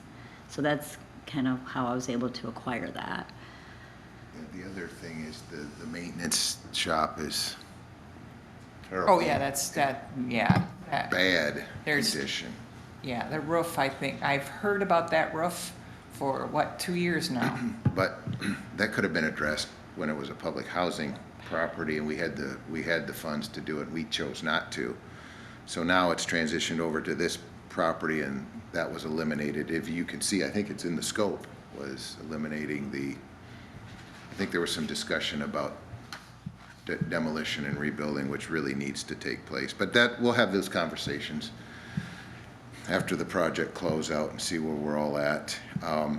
There may be, with the, and this is down the road, but with the increase in revenue, that may allow us to increase our debt too. So there may be some avenues where we can come back and do some of these things. And that's the discussion I had with Commonwealth. So anyway, to keep moving on. So you saw the tree hazards on the riverbank were removed. And I think they estimated 15 to 20 trees, and I think that's right in the range. They had to take trees down to get the excavator down to the water. And Lori sent me some pictures the other day when she was here, and the Manitowoc's back in service because it's right next to. Oh, yeah. I mean, they would have hit those trees again, base. So they must have been. It's red right return. So they must have been going out. So they have to stay on the right-hand side going out. This captain moves way over. Most of them try to stay right in the middle, but I understand this captain is very concerned. We have a larger ship sitting on our docks over by the marina. And so as he comes around that bend, I can see where he's trying to stay as far over as he can because the boat traffic on that side has changed in the last few years. So I think Swiderski's did a good job. They had a boat in the river grabbing the branches, and I walked out probably 20 feet on that one willow tree that went way, way out into the river. So that's kind of this deferred maintenance that we should have never let get to that point. But there's another issue there, is that was the property that was purchased by the Housing Commission. I think there was a building between the two. Yes. At one time. A long time ago. I think there was some remediation, some cleanup there. But it does not have a retaining wall or any structure to prevent erosion. So part of the issue is we had to leave the root system and the stumps in. But I think that issue is going to come back up at some point in time. So I know Eagle was consulted, I know the Yep. Coast Guard and. City. Bill contacted There Eagle. was somebody else, but Corps Engineers, I think Yeah. were discussed. So I am wondering if there's a possibility of a grant or some sort of funding source that would allow us to do, maybe through Eagle, Bill, I forgot his name, is a grant writer at the county level. I might put a little bug in his ear and ask if he knows of anything, because I know that like infrastructure and stuff like that, those funds that came out of the state, this is a structural issue. I don't know, if it is, it's a shipping lane, so yeah, infrastructure. So maybe we could get some funds to put in some sort of retaining wall. So, and we have retaining walls on the public housing property, and then it stops. Right. And you can see where the old property was. Yeah. And I think, was that the boat building site at one time? No. No, No. no. there's a drain system that goes there too, and there's a was it a- building. There was a factory there, or some manufacturing. Century facility. Boats. In the lot between the two. Between the two? There No, used- that was I think Fish- it was a heating and oil. Yeah, that big Okay. old green building, is that, or am I too far down? Used to be a big old green building. I think they handle oils and heating oil and things like that, and You don't wanna- there was some discussion, and I read this in, I think, 2010, 2011, when the Housing Commission was looking at buying it, and they wanted a environmental study done because of contaminants in the ground. And then I kinda lost track from that, but So I don't have the history on it, but that's something we'll try to look at. But, so I do think there is something that needs to be done eventually. It's a pretty steep bank there.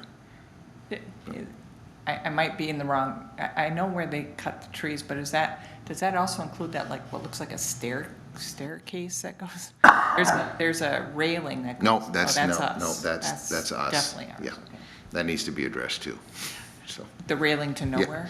yeah. Yeah, so anyway, Now you can see that culvert, that's where yeah, Yeah. when it rains too much, Yeah. the sewer overflow comes out there. well, so the, that's supposed to. Well, that's been fixed. Yeah. That's Yeah, what they. that's what that lift that's what station is there 15 for. Just put into it. So the door painting, we told you that they agreed to paint the doors in Century Terrace is done. We bought new numbers. We decided we didn't want to put on old painted over numbers. So each apartment has a new identifying number on it too. And I asked Lori this question this morning. So the site work is still ongoing in front of Century Terrace and has been going on for a while, but Lori said there's a delay because there's some AT&T lines that nobody knew about. It looked like they're digging to who knows where. I mean, it's huge holes there. Yeah. So, and then we're also waiting on the generator. And Commonwealth said it's in transit. So I've not seen that show up yet, but it was been in transit for a couple of weeks now. So Still on the boat from China? yeah, there's still those two issues before they can close the project out. So, and I get some of the delay. We talked to an electrical contractor and they said a 3-phase panel. Right now, if you wanted to get a 3-phase panel, commercial breaker panel, 55 weeks. Holy cow. So I get some of the delay, and I think that generator was in that. The one in Harborview is installed, so. And I also did have a conversation with Commonwealth. There's a third equity payment coming from Sinair upon the finish of the construction mortgage and the placement of the permanent debt, which means we should generate another small developer fee for the Housing Commission on that third installment, so. And we talked about, I gave you the scope. I want to thank Mr. Taylor for working on the front entrance of Harborview. We got a new trellis, got the rose bushes back in place. There's a little sidewalk to the trellis. It looks good. We have a new part-time receptionist. Her name's Valerie. I think maybe some of you met her when you were in. We did get a proposal to do some mold remediation at that house on 10th Street. And it was $2,400. Not whatever the cost was that we were told. So That's not bad. we awarded that to, who's that, Lori? ServPro. ServPro. Good. So now we're also working with contractors to get prices for renovations on that. So that's an eligible expense under our public housing capital fund. If I can remember, that house they estimated it was gonna cost $65,000 to put it back in service. I don't think we're gonna spend. I think the mold cost they estimated was 10 or 15,000, which is not, they found that it was just a leak in the bathroom. So it's really centered around the bathroom. They went into the crawl space. I think Lori was videotaping the guy as he was talking. And, yeah, they thought this was a pretty easy project, so. I don't know. I just don't understand why that was such an issue with that, getting that back online. The Never one got an side has answer. absolutely no mold at all. Yeah. So that one we can start renovating immediately. The other side, we will have to wait for ServPro to remove the mold. It's a shame. So it's in a good neighborhood, and I Oh, think yeah. with some roofing, siding, and some landscaping, we can do the property some justice. Yeah, I was, I was like pushing that because I thought that this was a piece of property that could not be renovated or saved. That I was having the hard discussions about, let's get rid of it and work with Habitat. But, And Well, we, I think that's where past management wanted it to go. They wanted, well, they didn't want Habitat involved. I mean, I was having an argument with them. well, But they didn't they want- wanted to be able to bulldoze everything down and put a high-rise building out on the Well, north end yeah, of town that was. for family, and I just don't think that's the way to go. You don't want a high-rise building for families. I mean, Well, the other piece of that was like, all right, we've got so much sitting over here on the north side of town. It's like, so you wanted to put another 4 stories. It Right. just was just ridiculous. But the community came out and explained how that didn't go well. so I think that back to the facilities committee, I think there's some that are very savable. I think these are in good neighborhoods, and the bones are good. I asked Lord asked them the questions to the contractors. The wiring is modern, it's not aluminum, it's copper wiring. So, I mean, some of them, that's not the case. But some of these that are infilled in some of the neighborhoods are in pretty good shape. So anyway, so we're working on that one. We did get some revised health insurance Oh, good. numbers from the steelworkers, so that was just last week, so we're going through that. And I think what we'll end up doing is meeting with the employees.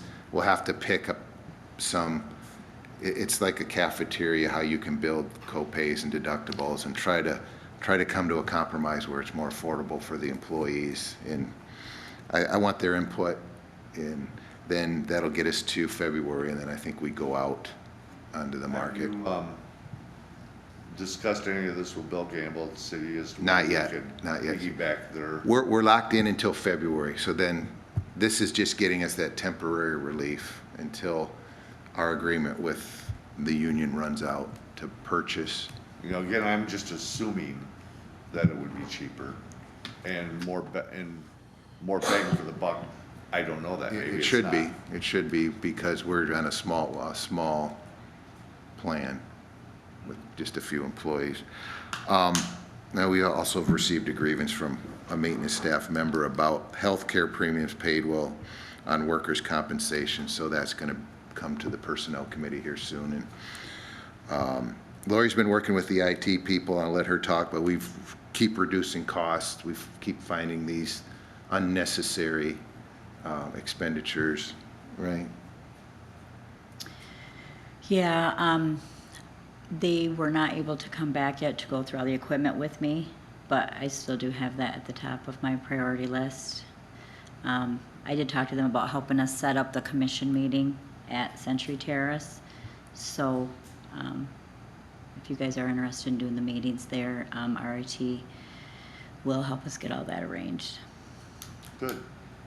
So the other thing that just came up this last week, so in this audit, you saw that there's a pilot payment due to the city. I think it's $9,100 from public housing, but there's also from the new Century Terrace Harborview entity, a pilot payment and a municipal services charge due to the city. So we're working with Ed to figure all that out right now and make sure we get the payments to the city in a timely manner. So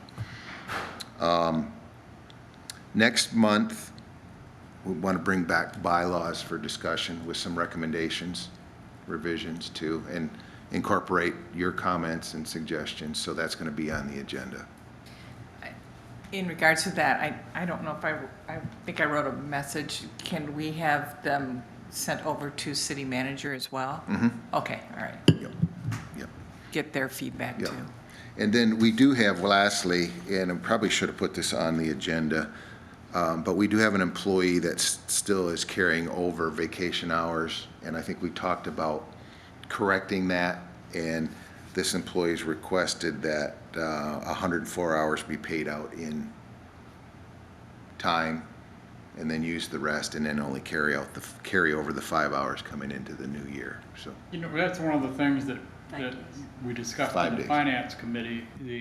I would like to see all those issues cleared up before the 1st of September. Yeah, And in those instances where the former director didn't allow people to take leave and accumulate leave in violation of the policies and procedures, we'd like to see all those paid out and brought down to the standards of the policies and procedures and maintained going forward. yeah. And that's what we're recommending. So should we make a motion? I think it would be good Yeah. to do that, to authorize us to ensure that the policies and as is carried out. And which includes a buyout or a payout of, and it's the board can make exceptions to the policy, and this would be an exception. I don't think there's a provision now for payout, but we've, in theory, practiced that before. There is in the union agreement, Yeah. but this is administrative staff.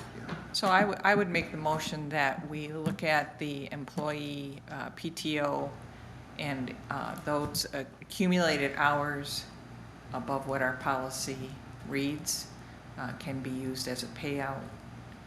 I authorize the administration to do that.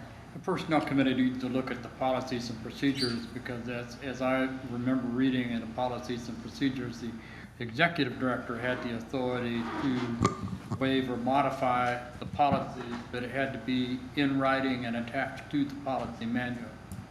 So we know there was no such modification made and attached to the manual. People claim they never even saw it, so. Well, are we suggesting that we're going to pay out cash? Or Yes. Pay out in time? Yeah, Payout. Yeah, payout. Cash. yep. Payout in cash. I would say use it or lose it. That's not, That's, Is there that many hours? That's what the policy was. However, the executive director didn't prohibited people from taking leave and authorized the accrual of leave balances in excess of the policies and procedures manual. This is the last Be punished issue. because of what the executive director did, and you don't want to all of a sudden take 3 weeks leave all at the same time. I would say the proper thing to do is to pay them down to the current allowable level and enforce the policy going forward. yes. Well, we only have one employee that's been here long enough to have that kind of accrual. Right, it's 192 hours, Steve. You want her gone for the next month and a half? I sure don't. Yeah. No, well, We can't. I know, but This all came at a kind of a turmoil time too, where there was, this last year, 23. Put it past us. Yeah, I think that's, are they, One person, right? do they want to do this? 104 hours yeah, of yes. 192, so there would still be some vacation time that will be used, and she could carry 5 days over if, That's what, per policy. or she would lose anything beyond that. She did request 104 hours. The policies and procedures allows for a certain number of leave hours and sick hours to be accumulated. Yeah. And there's a cap on those and a cap on the payout. And Yeah. going forward, they can carry 5 days over, but that has to be the first 5 days they take when they take vacation, It must be used by July 1st, or it would be lost. or they're lost. Yeah. Okay. Okay. Yeah, I'm fine with it then. I second it. Who motioned? Here, I'll make a motion. Karen did. Okay. All in favor? Aye. Aye. Opposed? Motion carried. that's all I had. That's all we have. You missed one thing. Oh, Both of you missed it. The office is now open from 9 to 4, Oh, 5 yeah. days a week. yeah, Yes, And- that is in the newsletter. yeah. And phones are being answered too. so. Yes. Okay, commissioner reports. Start with you, Karen. I just want to talk about a little bit, both Steve and I attended the city council's work session this past Tuesday, once, Was it just a regular meeting? it was regular. Regular meeting, yeah. I get those confused. It's a different system. But there was concern when a resolution was added to the agenda regarding ability to kind of work on compensation and hiring practices for, and a director, executive director for this organization. And this resolution had not passed previously, I think in January, when it was, 6-1. yeah, it was a 6-1 no vote. And so it got brought again, which to me is a confusing item anyways. But in all of the discussion, Steve did a great job in being able to kind of highlight what we've done in a short period of time, which, I think was excellent. And then for my own self, I pointed out to our city council that, the last bylaws I saw, or I could find, signed by the city mayor was 2014, Colleen Kelly. So some of this responsibilities, and as we work through this process, I think we've had administration that severed any kind of collaborative, cooperative behaviors between numerous organizations and definitely the city and the council. So moving forward, that's why I said, can we send the bylaws to the city manager? The city manager is in our bylaws as part of the hiring practices. We want to make sure that we get our reports, our financial reports to Mr. Bradford by August 31st as outlined, everything. And I encourage that we make this a practice that on an annual basis, we are reporting to the council. I would like to see all these systems put in place and enforced as we move forward so that become practice. I'll think of other things like our policy reviews at the board meetings would keep us all kind of on the correct track. But the biggest concern, and you said it here too, is like, well, when we're all gone, how does this not happen again? And the city, or the mayor made the same comments about, well, I'm okay now, but what do I do when we're all gone? And it's like, well, that's why you have systems. That's why you have policy. That's why you have practice. They need to educate their city manager. I don't know if we go to their meetings, they have, the manager meets with, doesn't he have like a meeting yearly or monthly with all the different organizations under the city umbrella? There's a quarterly meeting with all the organizations in the tribe and. Yeah. So Governmental. we might want to be at that table. It's a very difficult process for me to kind of understand. I know that the city council, and you're the expert here, the city council has their, every week, you have your regular meeting and then your work session. I come from a system where we have, just like the Housing Commission has set up, we have committees. And your commission members are on those committees so that they're keeping an eye on it all the time. So I don't think the city runs in that same kind of practice. City's got got an audit committee, they've got a ordinance committee, and they have various committees. They appoint a person to the revenue sharing board as well as the county. Right. But all the work is done in a regular session. The work sessions, you can't vote or pass a resolution. Right.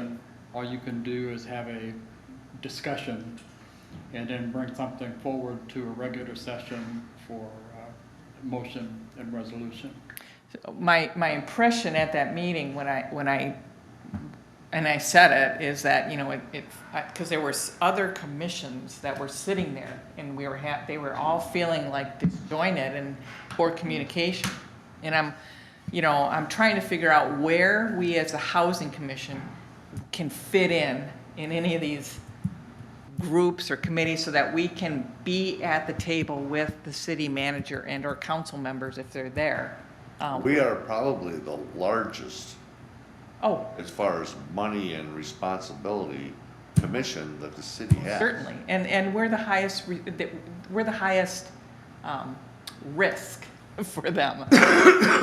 So I don't know, how this process goes. I was gonna send a message, over to Mr. Gamble and maybe the mayor about, is there a place we can place ourselves so that, these fears of what happens when we go, if we do this now and solidify it, if I'm gone in 6 years, it will be there.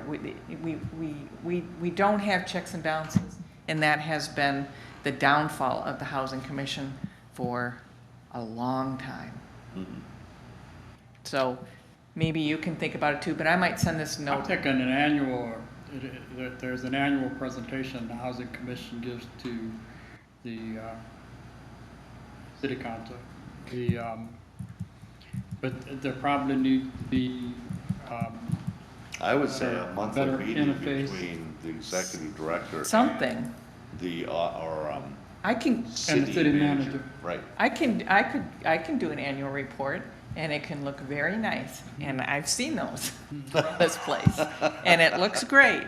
However, it's not accurate. So I want a conversation where they're involved sooner with more impact than at the annual review. As far as the resolution coming back up after it was defeated in January, according to city council guidelines, only a person that was in the majority vote when it was defeated can Bring it back. bring it back up on the agenda item. And I've already asked the question as to who it was that put that on the agenda. I believe it was the mayor. I would have to believe that too, because if she read the motion, she couldn't make a motion to bring it into discussion. It had to be a city council member without her surrendering her seat as mayor. Well, I heard in her conversation why she was bringing it back, because it's and again, I haven't talked to her, but my impression is that, it is that fear. This is a high-risk organization sitting in the city council, and here we are again. We didn't have a blatant theft that occurred before, but we had a definite mismanagement of public funds that occurred. So I hear her fear about how do we fix this. So I want to address that. We don't need this resolution. We just need to use what we have, but make sure that we have it solidified. So And what's worse is it wasn't just the misappropriation of funds of the past management, but the past management hurt the people they were definitely. challenged to serve. Definitely, and we were alienating our partners. And we should be in a partnership with the city, not in an adversarial roles, which I was here at a couple meetings and I saw that happen. To me, and that's when I first got on board, and that was one of the big things I jumped on, is like, absolutely not. You do not represent the Housing Commission in that way. So, I'd rather build bridges than burn bridges. And so we're back to building, and I want to give the mayor and the rest of the council and the administration. I mean, I know Mr. Bradford, as I was walking out, it's like I felt bad because he was harassed. He wasn't provided the information he needed, which was all part of our process. Sometimes I think people fear something that's not even there. Yeah. First and foremost, when you look at the audit, when you look at Section 18 of the state housing code, the Housing Commission is neither an asset or a liability of the city. It falls under the supervision where the mayor can appoint the council members with council concurrence and can also remove a council member. When we do an executive director contract, that contract is supposed to be coordinated with the city manager. Now, we know in at least the last two instances that didn't occur. Now, you can point fingers and say, well, the city manager was aware a new housing director contract was put out, but maybe he was, maybe he wasn't. Doubt if he was. You know, and you could say, well, you know, the Housing Commission president knows because of the bylaws what the requirement is, and the executive director should know the bylaws and what the requirement is. Was there an intent to circumvent that? Or was it just nobody cares? And and I shared the email. I have numerous emails from other discussions from when I first got on, but even I did not know that contract got signed. So then when I kind of like, something triggered it, and I asked, wait a minute, have we, first I asked, well, did we do an evaluation on our director? And I heard no. And then I said, well, where's the contract? And I was told, point blank, that wasn't I was not able to get that, you know? And then that's when I really, you know, started hitting the alarm bells. But if I, as a board member, didn't know that contract got signed, I doubt if the city was even aware of this stuff. Oh, yeah, but we can fix this, and we're in a point where we are fixing it. My point on all this is I want to build a relationship of trust with our council, with our manager, with our financial guy, and I think Mark and Lori, and I hear the praises all the time, have started doing that.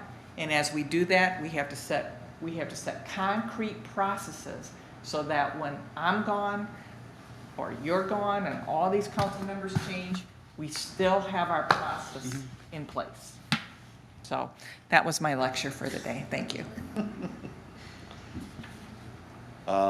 Jim, did you have any more comments? I have a comment. I would like to see an equipment inventory performed. Oh, wow, yeah. And I'd like to have labels that clearly identify the assets of the Housing Commission as Housing Commission assets.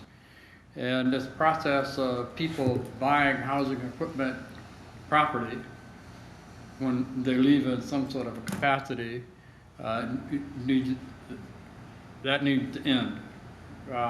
We need to know what we've got, where it's at, and it needs to be disposed of or sold in a proper public manner and handled professionally. I don't know what we have in maintenance equipment and such as that. That every now and then we need to get the status on what we've got, but there needs to be a comprehensive central inventory. When we get to that, because we're going through that at 4 different locations, I have a great program. You know, of course, to get the tag, but you take a picture. It's on an iPad type of thing. It stores it to and we're doing the policy so I can share everything, you know, that we're doing. It's exactly what you're saying. What's that called, Karen? I don't know the name of it. Right, I will talk with the CFO. And I'd like to briefly touch on facilities because we have mentioned some things on that. The 25 units we looked at up in Reese Park are dated back from 1972 to 1984. 1984 is some of the most recent units, and 72 are some of the older. These are modular homes. I would guess when you're talking about modern wiring, and some of them will be talking about the 84 units rather than the 72 units, because I suspect the older units that were previously used and brought down here and set up are steel wiring. I know they don't have properly vented appliances, gas appliances for hot water heat. The maintenance says there is no insulation. They're not drywall. They're this little fabric board that you get in a manufactured home. And I would just like to point out that when we do an audit and when we do a finance report, we amortize fixed assets such as buildings on a 30-year basis. Now you take 72 to 2023, you're talking 50 years of lifespan that we have received from these properties.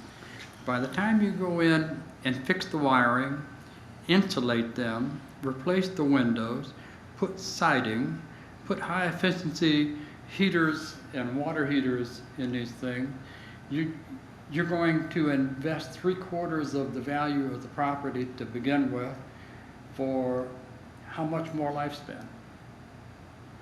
Yeah, Then we'll I know think more that- too when we do the energy, because like the insulation, the appliances, and some of the heating stuff, we could possibly get incentive rebates on all that. So we'll know more once that's If done. if, what is the expression, you're gonna put lipstick on a pig, you're just gonna put siding on it in a new door? You know, that's not gonna make it more efficient. And I would say the other thing is that you look at things, the Habitat for Humanity partners with 5CAP under the low-income home heating assistance program for weatherization when they build a Habitat home. And they get them insulated. I know that because they used to do that program.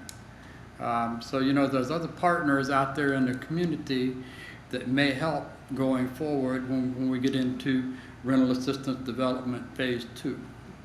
And I just wanted to bring that out. I thought, you know, we're really stretching to put a lot of money in these units in the rehabilitation when it may be in our best interest just to start over again. Well, I think that's something that we'll look at our, Phase 2. I think well, that- at our, At the facilities committee meeting, I think that's gonna be the discussion. On the 7th, is that? It's on the 7th, yeah. Yeah, September 7th. and the inventory thing, Jim, you had is a great idea. The problem with something like that is every time you remove something from inventory or every time you add something to inventory at a later date, someone's gotta record that. That's why this program's so nice. You hit the iPad, I mean, Yeah, it and can I've got definitely it- be done. Yeah. Okay. And you can put it on Teams, like I can pull mine up on Teams, hit it, and If it's, someone remembers to do it. It's when you don't remember and all of a sudden you've got 22 phones that haven't been. well, that's, Well, that you have to is a- follow your disposition policy. It says this, years ago in the Air Force, Been in a few as places you've had to do that. what they called an accountability officer, I signed for $1.2 billion of aircraft and equipment. And I went around with people in different organizations, and we checked things off line by line on what I was signing for in the equipment. I just wanna say that I'm just saying it. I think it's a great not- idea, but Not that big a deal. it's gotta be maintained almost on a daily basis. If something goes out of service, you gotta take it off the list. Yep. Okay, Jim, or were you done, Jim? I'm done. Nothing?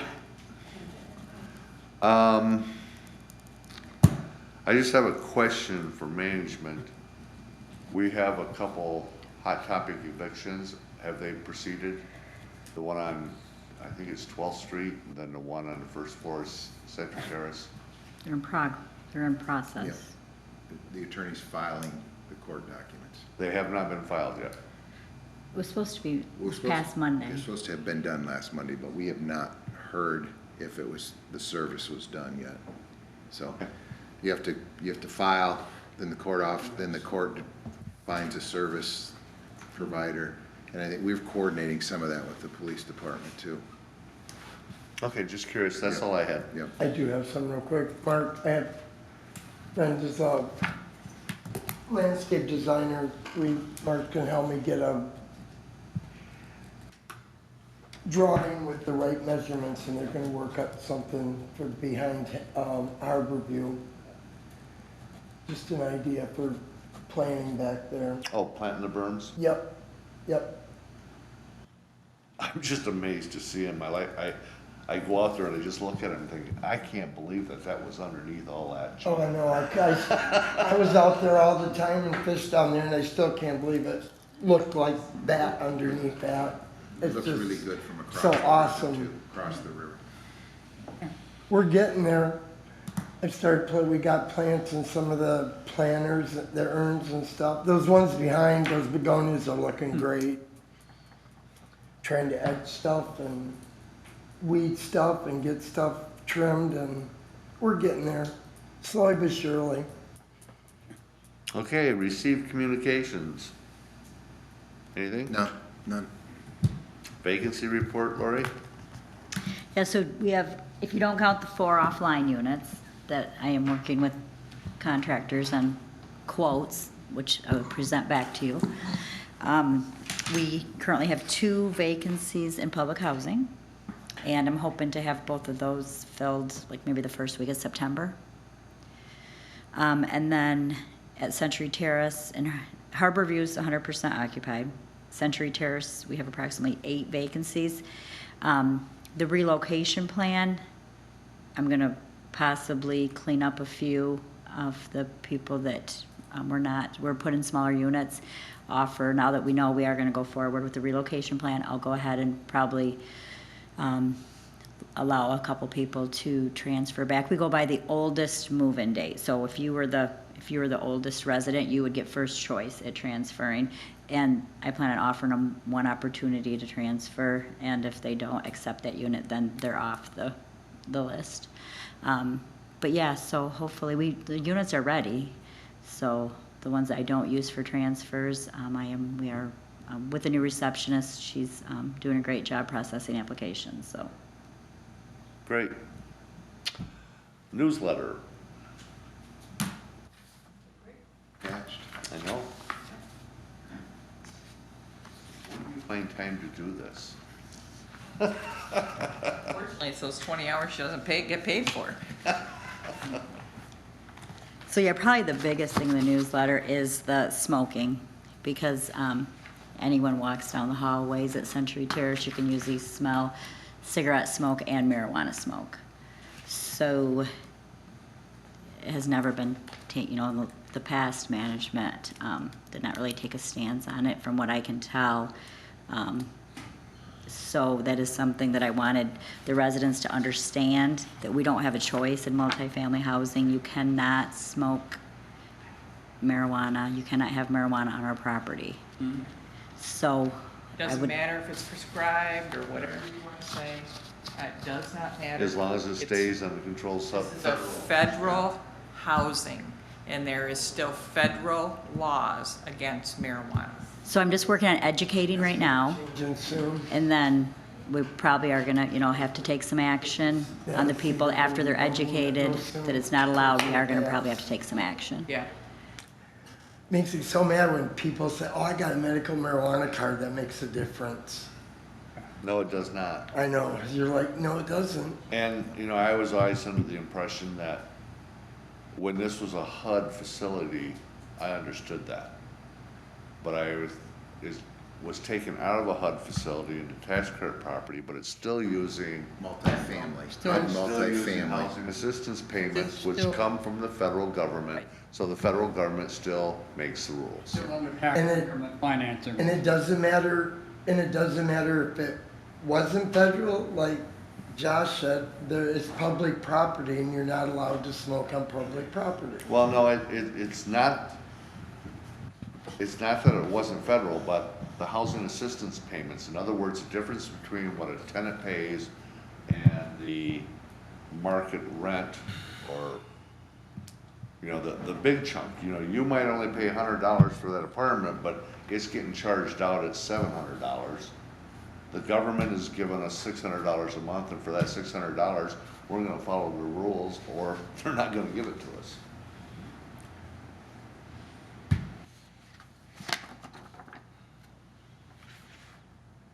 And Valerie, the new receptionist, actually created the newsletter, and then I tweaked it. So shout out to her for her creativity with that. It's really great to see them. Do we have a website? I'm sorry. We're part of the city, the city's We're only website. on the city's website. But I was contacted, there was one in place, or they were working, so I need to reach back out to apparently we did contract with an agency to start working on that. That would be, that's, the newsletters, informational things, applications, all that stuff would be Policies wonderful, we can put on yeah. there. I Yeah. think there's something up and there's a picture of Clinton, isn't picture of Clinton still up on the website? Housing Commission doesn't have it. I think it's on the city. Yeah. That's been yeah. updated. I don't think there is anymore. No, we I are, think that's, that's been removed here in the last We've 30 been, days. even having a Facebook page has been effective getting information out to folks too. Okay. But I think our webpage with the city, we pay, I think, $50 a month for that, for the city. It's $600 a year, I know, to be on the city's site. But we could put the newsletter and everything like that on it, I'm sure we can.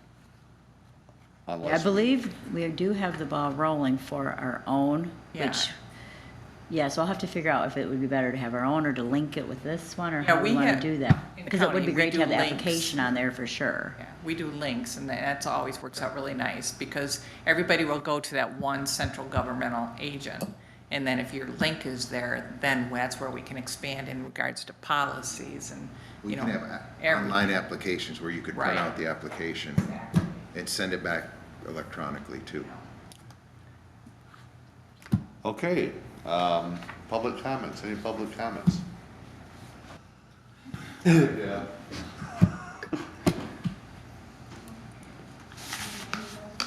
Made you guys sit around for a long I time know today. it, 2 hours. Good morning. Morning. State your Deborah name. Kaiser. Thanks, Deb. You guys answered most of my stuff. So I only got a couple of things. It's like, on the 20th, with the appreciation dinner, we're gonna have our tenants association meeting in the morning, so Lori can come and, yeah. And then the other thing is, we're working on doing a neighborhood watch within our buildings. Used to be they had walkie-talkies, we just gonna have to set it up and go from there. Everything else y'all answered, so I'm done. Thank you, Deb. Thanks, Deb. For your neighborhood watch, yeah, I'm sure that you're already thinking, but it's like, do that in consultation with Chief Glass for training, so that your members can, be trained in things like, what to watch for, how to intervene, I think about escalating situations. I'd hate to see anybody get in the middle of that, so how to get away from that. Things like that. I know that the city police have some great trainers, so. Yeah. Okay, if there's, Yeah, call 911. That's all. if you there's do. nothing else, the announcement is our next regular. Wait. Line your water. Oh, Oh, who are you? she already talked. I just wanted to point out, because I don't know how to fix it, and if I search just Manistee City Housing Commission and I hit call the number that's on, I don't know how you get that changed with the Google Drive, but Oh, it's it's the a wrong. nightmare. It's a nightmare. It's the wrong number, so people are still gonna say they're not getting through to you, because it comes up 231-723-5730. So it just rings and you don't get an answer. And it also, the office hours, you can that aren't on there. So I just wanted to make you aware, there's people Thank like you. me that just keep hitting that button going, they're still not answering their phone. It's not. It's the wrong We have number. the same problem with mental health, and it takes numerous conversations with them. So don't get discouraged. Put the new secretary on that. She sounds like she's really a go-getter. That's good. Okay, if there's nothing else, I'll entertain a motion for adjournment. Motion to adjourn. Second it. All in favor? Aye. Motion carried.